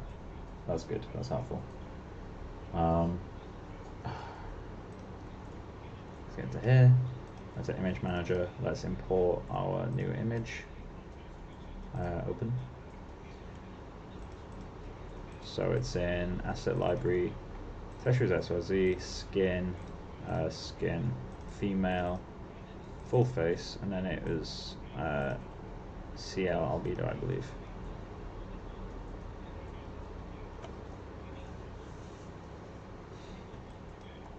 And I can use this. Her skin tone is lighter, like quite a bit lighter, but I can use that and color correct it. Because we don't have any information beyond this point for either of them actually, so I'm going to need to figure that out. But for things like the ears, this is invaluable. So let's go into this.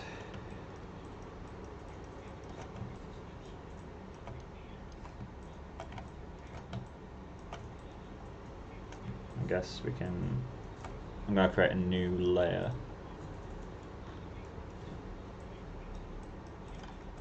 Merge.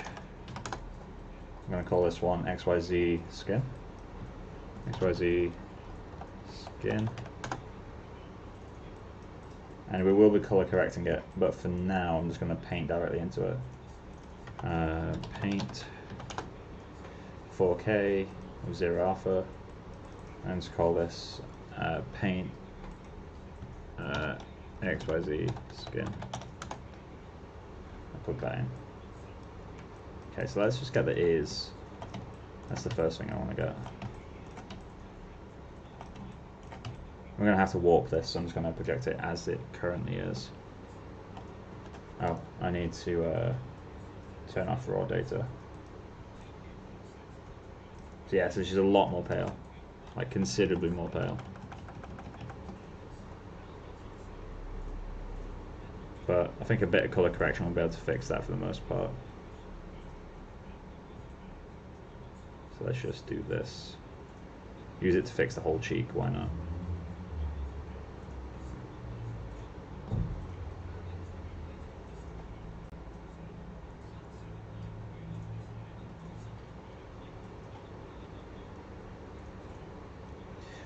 Let's not do this section yet. I think it'll be easier to do the ear on its own for a bit.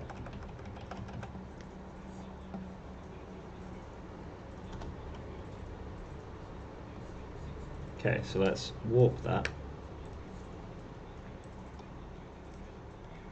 Go down to lowest subdiv.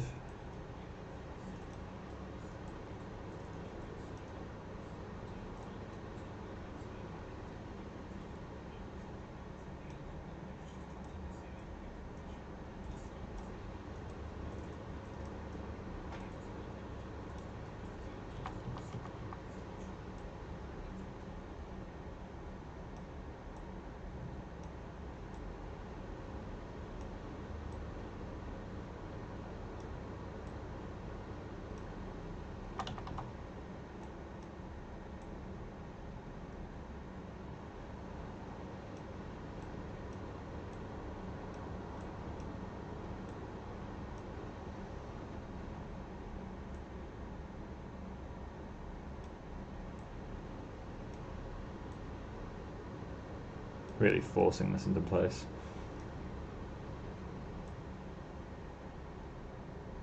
That's so disgusting. But if it works, it works.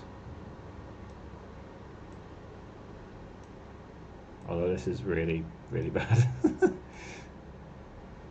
Hey Becca, what do you think of my warp? What?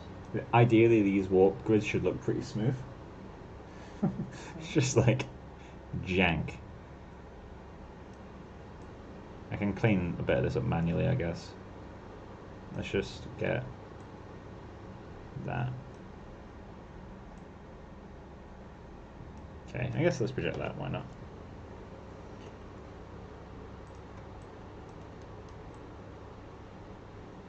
And let's just see how well we can color correct this.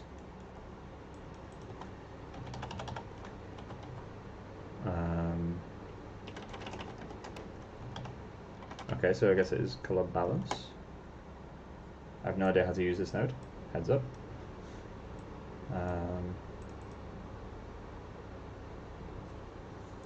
Is it not a hue? Hue shift. How did I create on that? So hue shift it.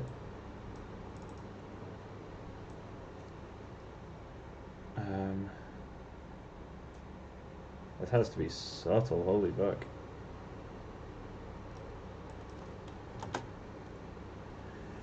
It needs to be slightly more... Huh.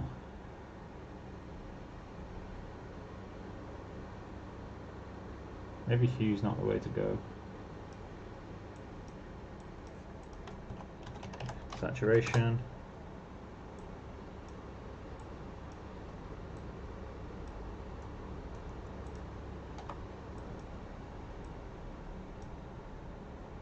There's a fly at my desk. It's flying really close to me.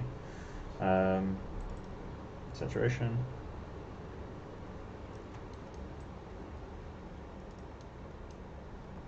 And then I guess levels to darken it up a little bit.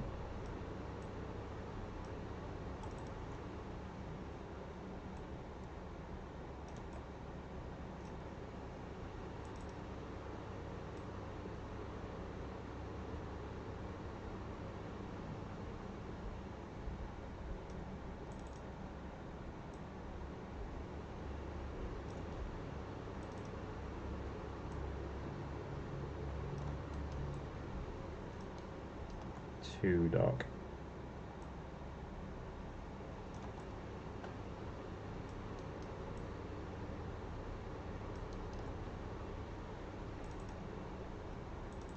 Anything actually needs to lift up the blacks. Oh no, not like that.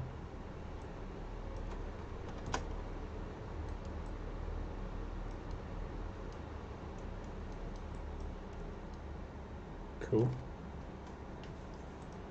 Now there's a proxy.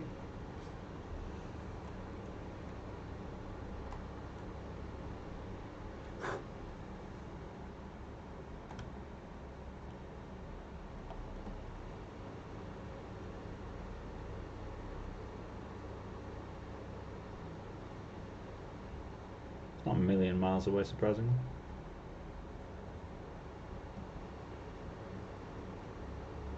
Definitely needs some more adjusting. Definitely needs a lot more adjusting. Okay. Let's use the skin to help blend it. So we need to go a little bit more orange.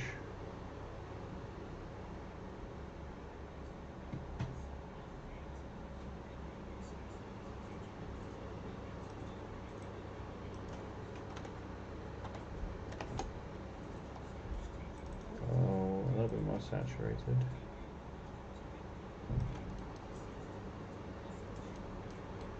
Wondering how much of this is down to lighting as well.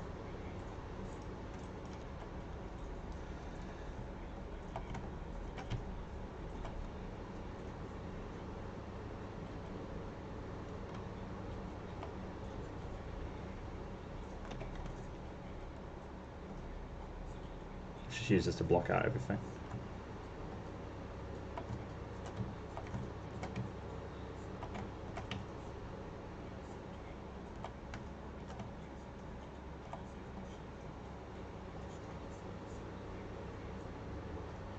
Yeah, it looks like it's way too yellow.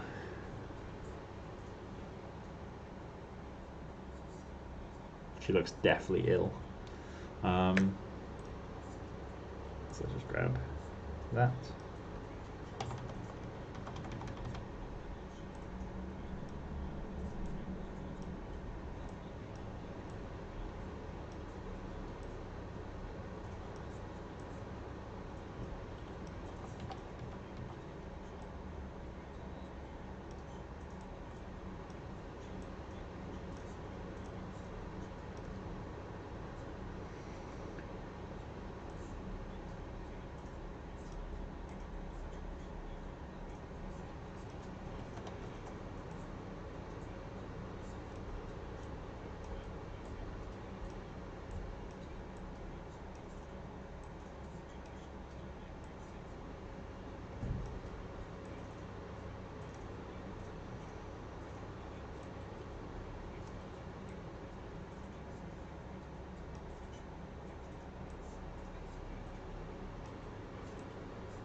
Soft select would be great.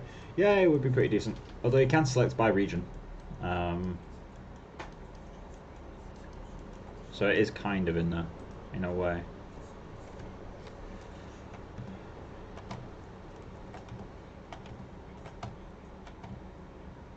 So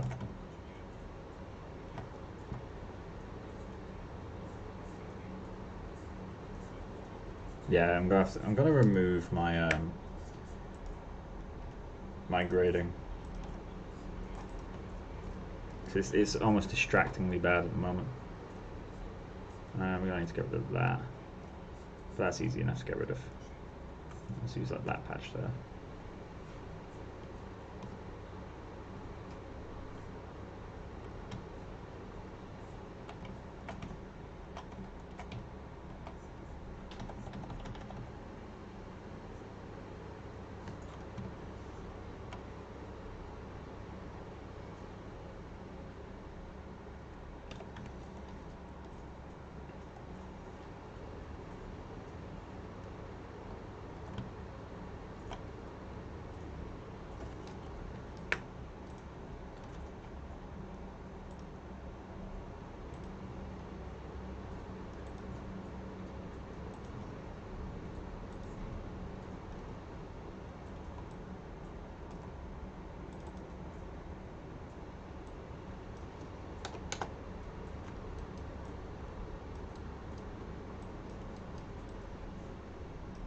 I need to kill this fly. One sec, guys.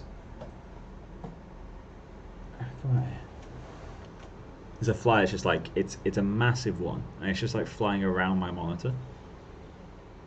Now it's hiding below my desk. Got a fly swatter ready to smack some monitors. Right, so I guess the neck is the next thing, right? Oh, well, the back of the head even. I don't know why I went to the neck in my head.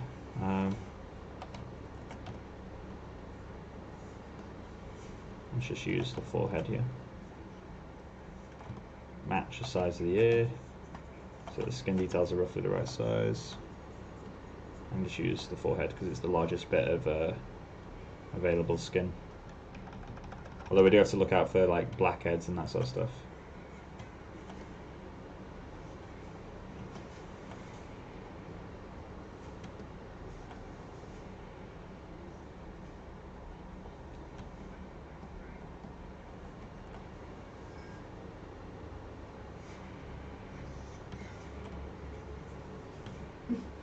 You okay?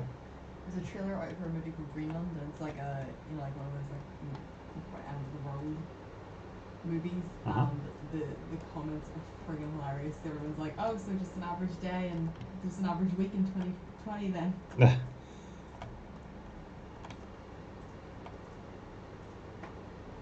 yes, very much so.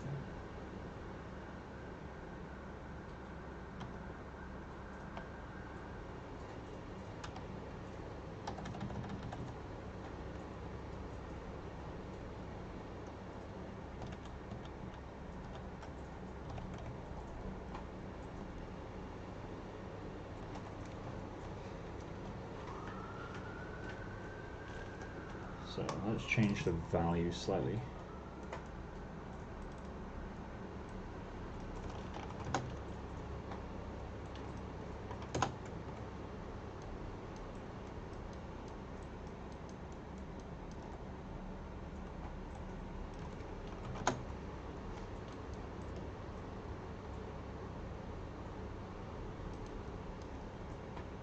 Let's try a different node.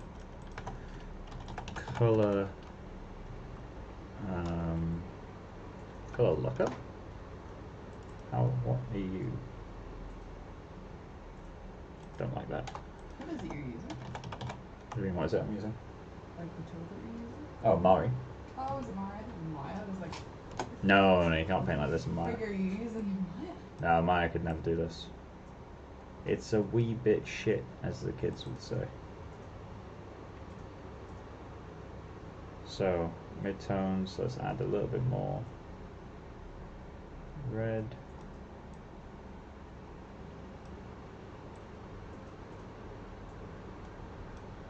A fly is taunting me. It's literally walking right next to my hand on the keyboard.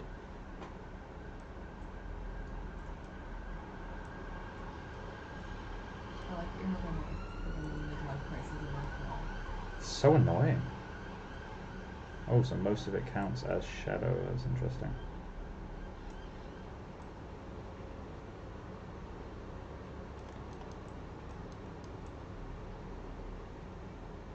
That's a lot closer. That's a lot closer than...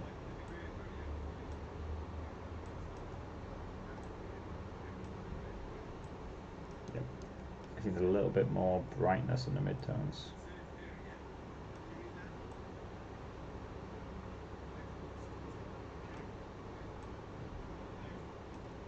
You fucking kidding me? The fly just landed on me.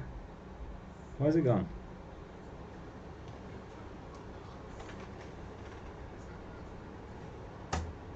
Got him.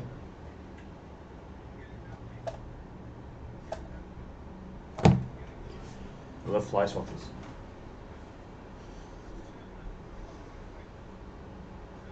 Although there is now fly on my computer.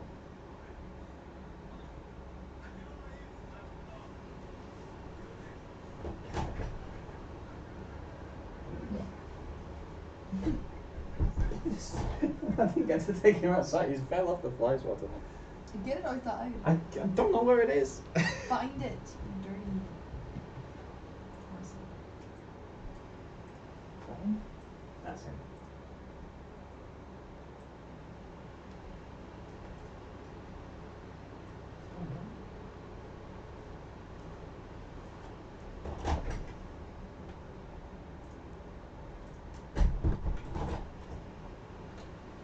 There we go. The fly is gone. I can live at peace. Although it's only a matter of time until someone on the internet watches this video and campaigns for fly treatment or some shit. Right, so what do you affect? Do you affect anything? Does anything count as a highlight in this image?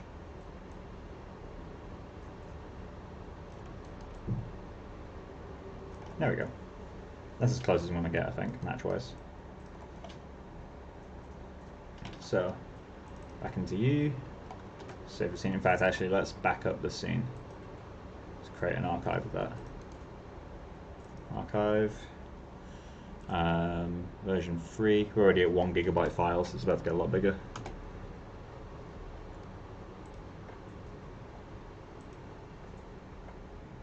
Reporting to Peter, fly rights. Fuck's sake.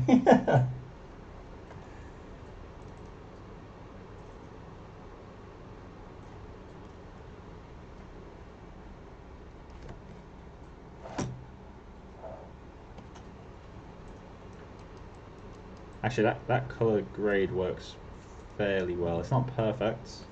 I need a bit more red, I think. I can get rid of these now, though. Let's add a little bit more red to the shadows. A little bit more red to the midtones. I think that's a fairly close match. Her skin tone gets a lot flatter when I do all this grading, but to be fair, like FKA Twigs is quite beautiful. So she has very even skin tone for the most part. Like her mouth has like quite a strange like tan. It's literally got a tan line on her mouth, like on the other screen. Like there's literally a line for the tan, which is quite strange to have around the mouth. I think I've never seen that before. But yeah, so let's go back into this. I'm going to keep the hairline for a bit. Oh, image manager.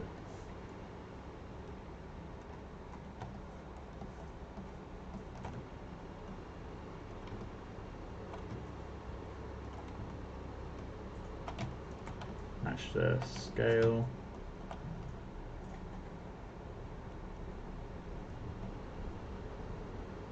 Just softly blend that in. Okay.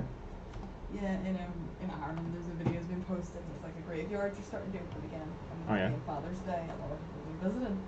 And this guy put this video, and it's like him, and he's like, I was up visiting Daddy's grave, and he's like, he's speaking to the guy that runs the graveyard, and he was like, I had a break-in, and he goes, he was like, no, there's like a little like, it almost looks like a little hut room, but it's got like it's got a security camera on it.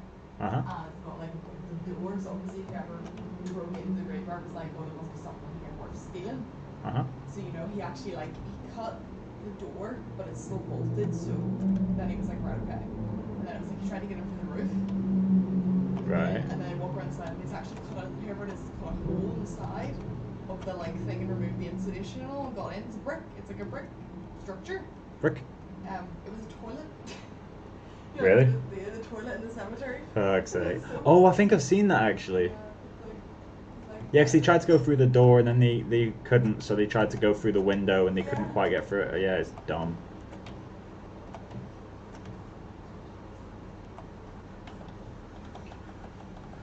So now is where we start turning on masking. Let's go into painting, turn on the edge mask.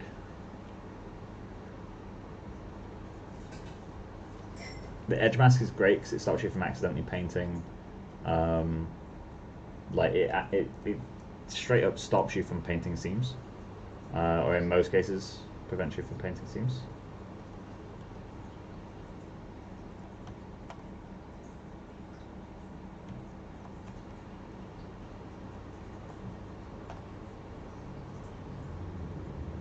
Why is this not painting?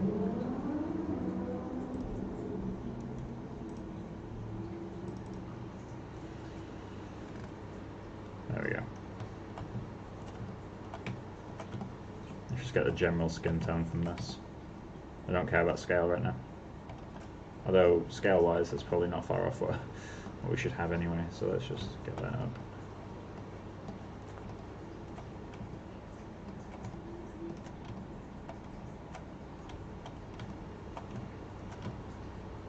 Cool, so that's about the scale we want to play with.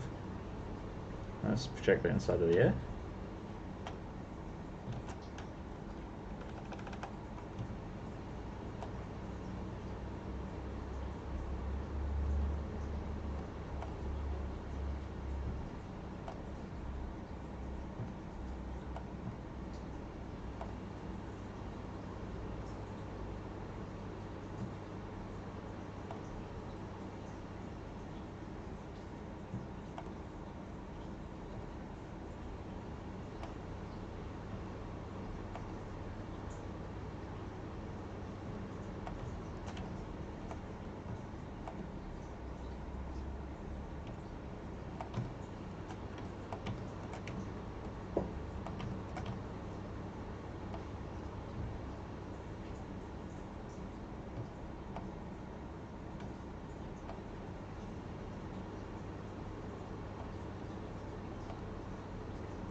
that's really patchy. So let's try to solve that. If it's going to be patchy, I'd rather it be low resolution patchy, not random paint splotches patchy. So let's do that. There we go, that feels a lot better.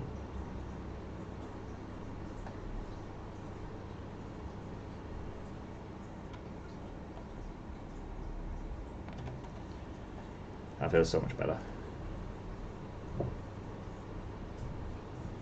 How are you guys doing with the pipeline problem? What do you mean? The pipeline problem?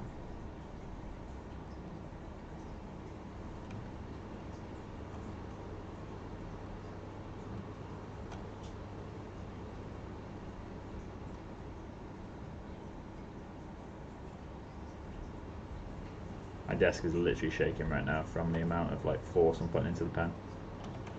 Really shouldn't do that.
Let's get the neck blocked out, shall we? What skin tone can we use though? Can't really use the forehead, can we? Oh, that works surprisingly well actually. Let's just get a bit closer. In fact, that's gonna feel like forehead skin, isn't it? So I need to go somewhere else. Let's try the cheek. I feel like if I very subtly brush the cheek in, that will help.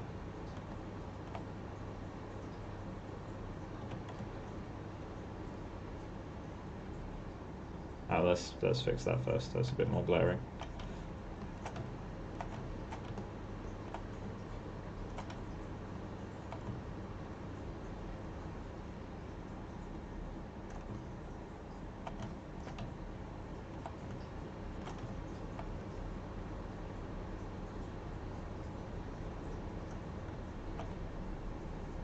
Oh, we actually do have some neck. Let's use that.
We're going to have to remove the really identifiable spots.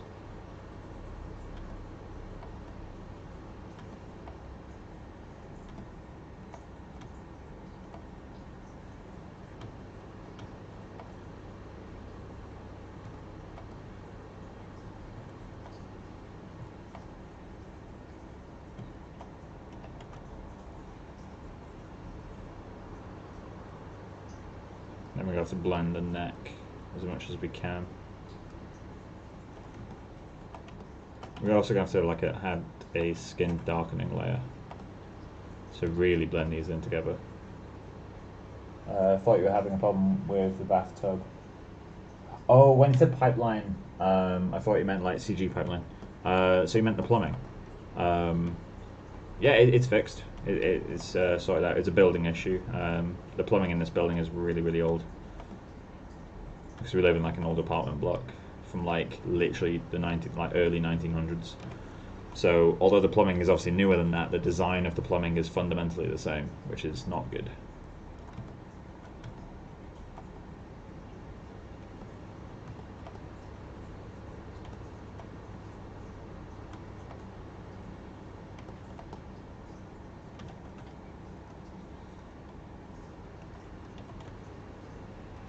Save the scene.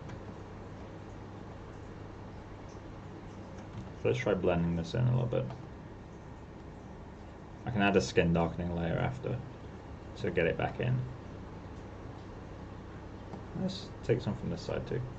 Get a bit of variety in there.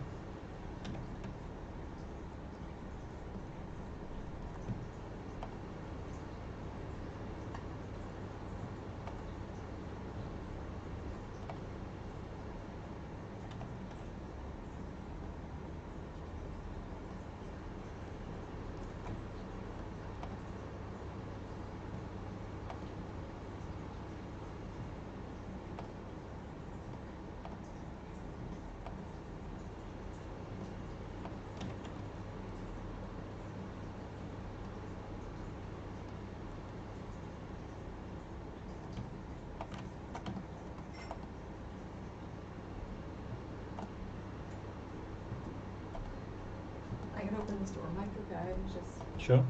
Put something behind the door though, because the reason I closed it is because the wind got really strong earlier. Oh, there's no wind now? Still.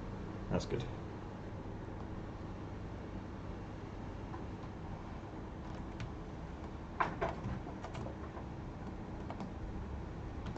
Let's get a bit of skin from this side. Oh.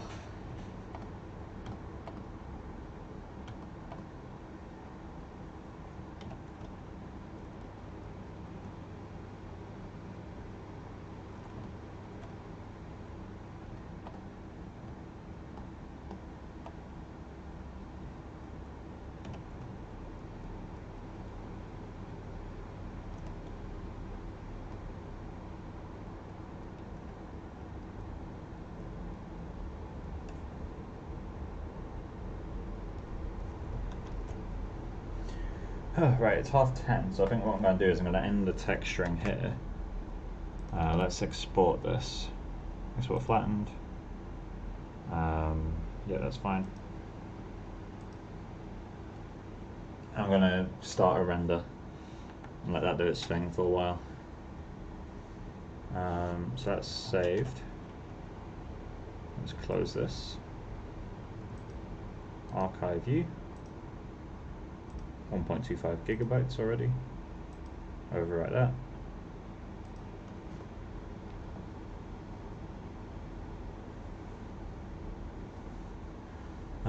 Right, so exports, I guess. No.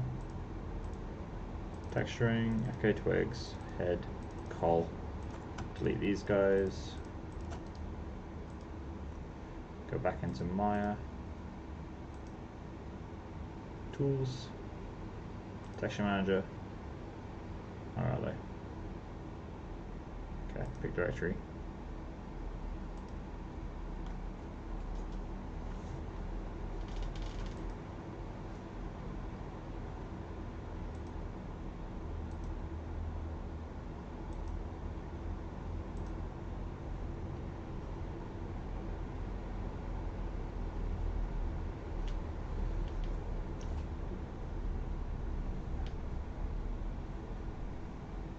Cool. That's done. Let's just start a preview render with that.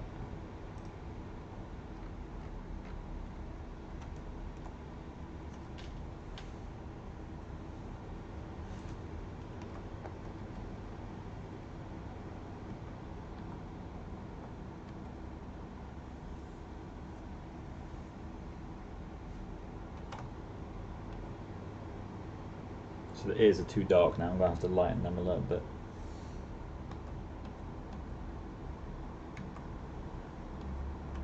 It's like looking at the projected version and then looking at this one is a really big difference. It's not a good difference. Yeah, the ears are too dark now.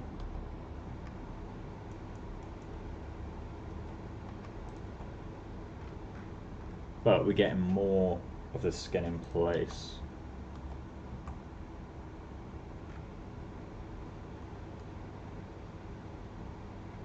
I guess some of this we were getting lighting in.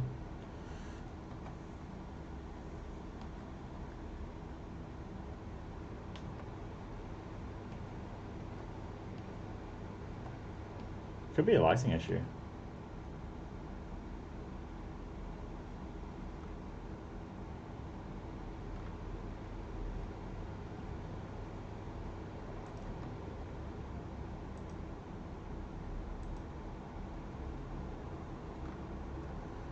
Let's kill that. I'm going to turn diffuse blend to 0 and start a long render. See how it goes. Jesus, what was that sneeze? You cannot complain. No, I sneeze a lot, but that was a very, very scary sneeze. Scary. Oh, you do with your sneeze. Oh, it really scared me. Oh, it's I was very scared. I'm very scared. Do you know what scares me? In equal pay for women at the same time. What the fuck? Yeah, you're right. Bitch. Alright, so let's start a render of that. And I'm going to leave this rendering basically until 11 o'clock. Because I'm pretty much ready to kind of end the stream where we are now. Obviously I'll be continuing the stream on Saturday. I'm also hopefully buying a microphone on Saturday. Because I'll be making some, it's fine for me to say this, I'm making some video tutorials for flip normals soon. So I need to upgrade my audio setup. Is it fine for you to say that? Yeah, it's fine for me to say that. Because he's already said he can say it. Obviously I can't say exactly like what I'm doing and all that stuff. Magic. But yeah.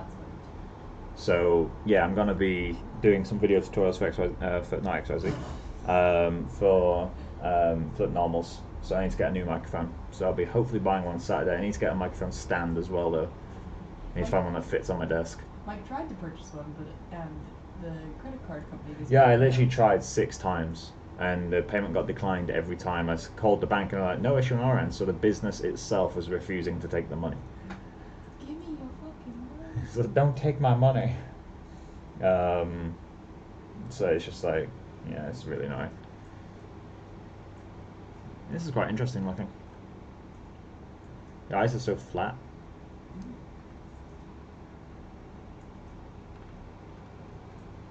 Loving the hair.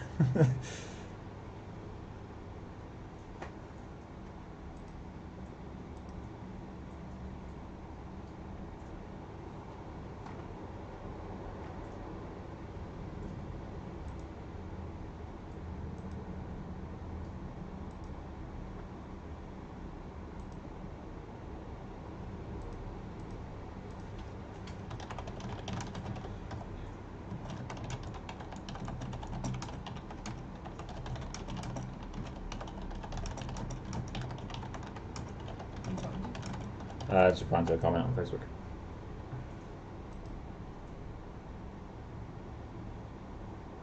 Even though your mic is really nice. It is and it isn't. It's a webcam mic from 9 years ago. And if I'm going to be making like, you know, paid content, then it's probably best for me to get like a professional audio setup, just so it's even clearer. I can do all my ASMR videos. It also then allows me to record some guitar stuff with a microphone, which if I ever buy an amp is going to be quite helpful. quite important.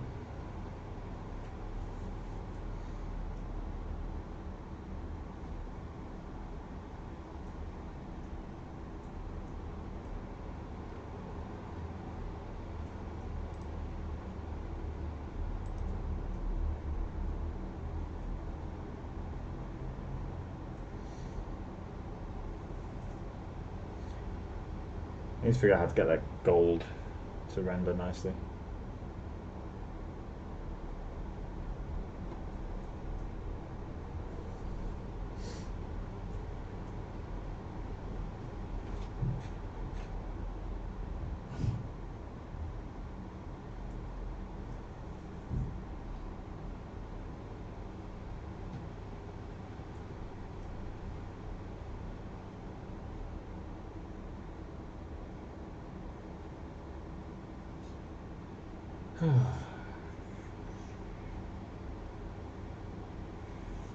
Yeah, it sounds surprisingly clear. I mean, it is, yeah, as I said, like, it's a 10-year-old webcam. It's, well, almost 10-year-old now. It's a Logitech C920.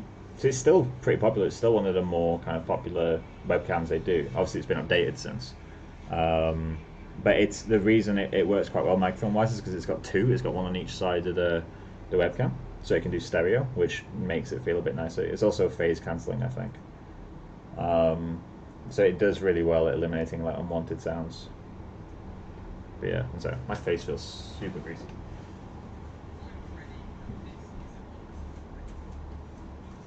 This looks pretty sparse.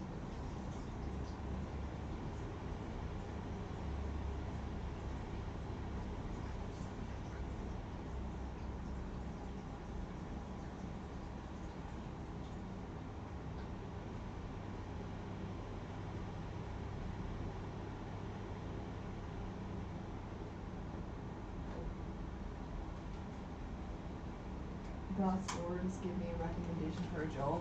Oh yeah. Subway. Subway. Get a job at Subwub. Subway. Subwub. I'm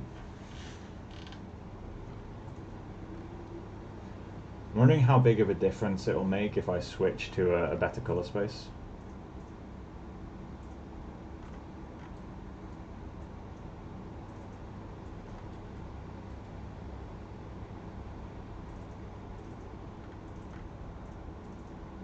What is the scatter radius in?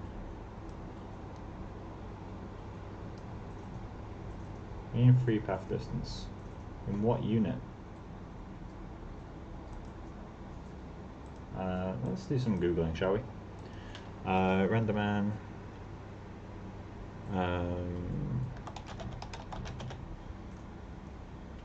What is it I'm looking for? RenderMan.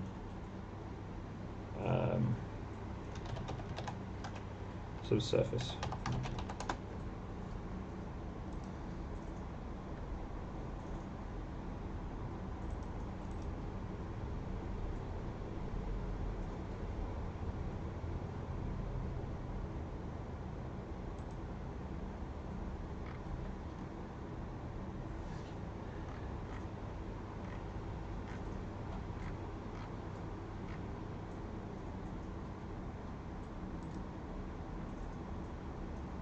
Pixel surface.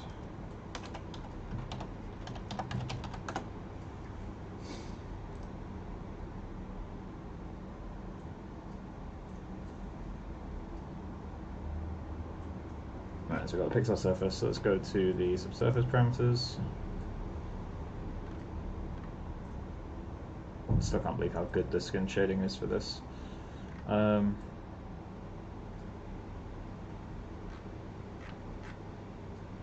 Mean free path distance, there we go. So, how far light travels through the object? How smooth the scattering is. The unit length in the properties section.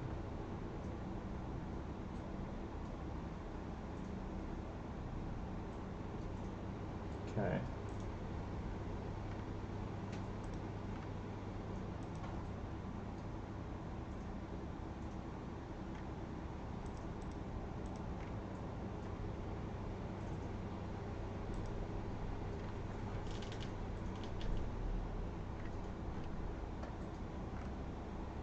think my scatter distance needs to be a bit bigger.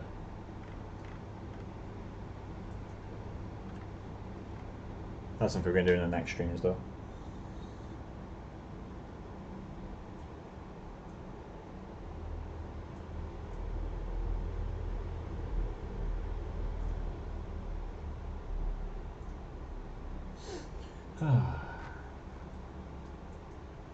Yeah, the stream is pretty much over at this point, by the way, guys. So if you're waiting for anything to happen, I'm ready to disappoint you. Literally just waiting on this render to clean up.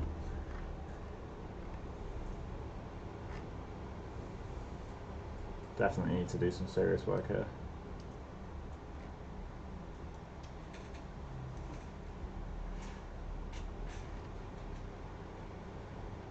Is it white? The eye color itself is off. It feels so odd about the subsurfaces I've put on it. I don't know how to describe it. It's got subsurface on it. I don't know how to describe how like something is off on it, but it just. Well, one of the things that's off is that the I mean the skin in general. Oh, the skin. Oh yeah, there's loads missing from the skin. Absolutely loads missing from the skin. It has no real, it has no specular variation at all. The color variation isn't exactly set yet.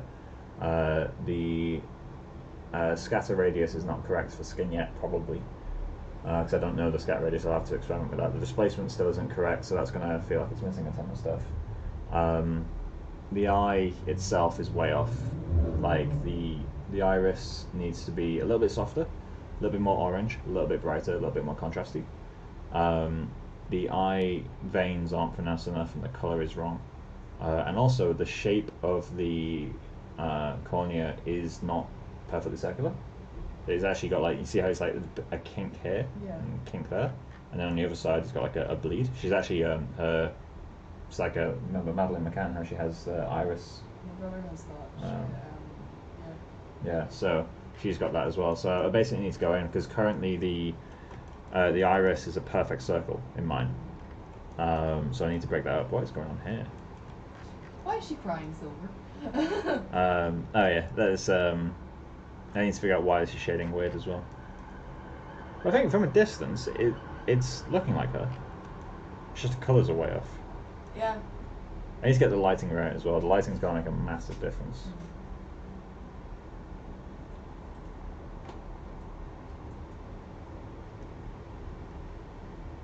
And obviously adding Groom will help quite a lot as well. I'm nervous about Groom though.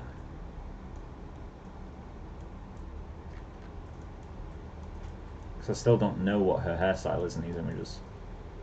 Like, I think it's the same braids as, I think it's the same braids as this. There's 1, 2, 3. I think it's the same ones. But this is a nightmare. This is going to be absolute pain.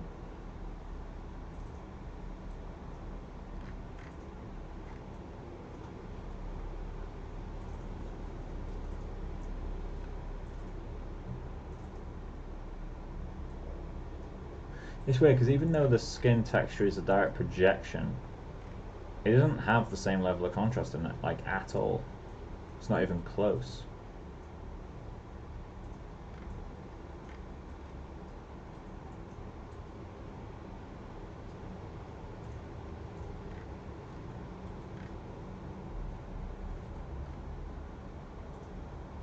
I need to, like, manually darken a lot of these areas, I think.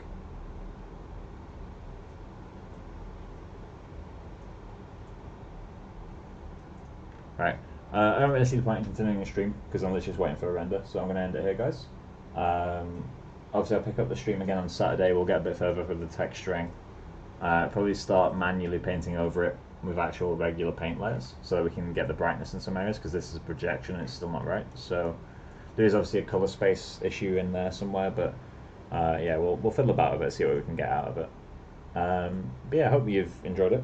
If not, so be it. But yeah, so we'll get back to this on Saturday. See you guys.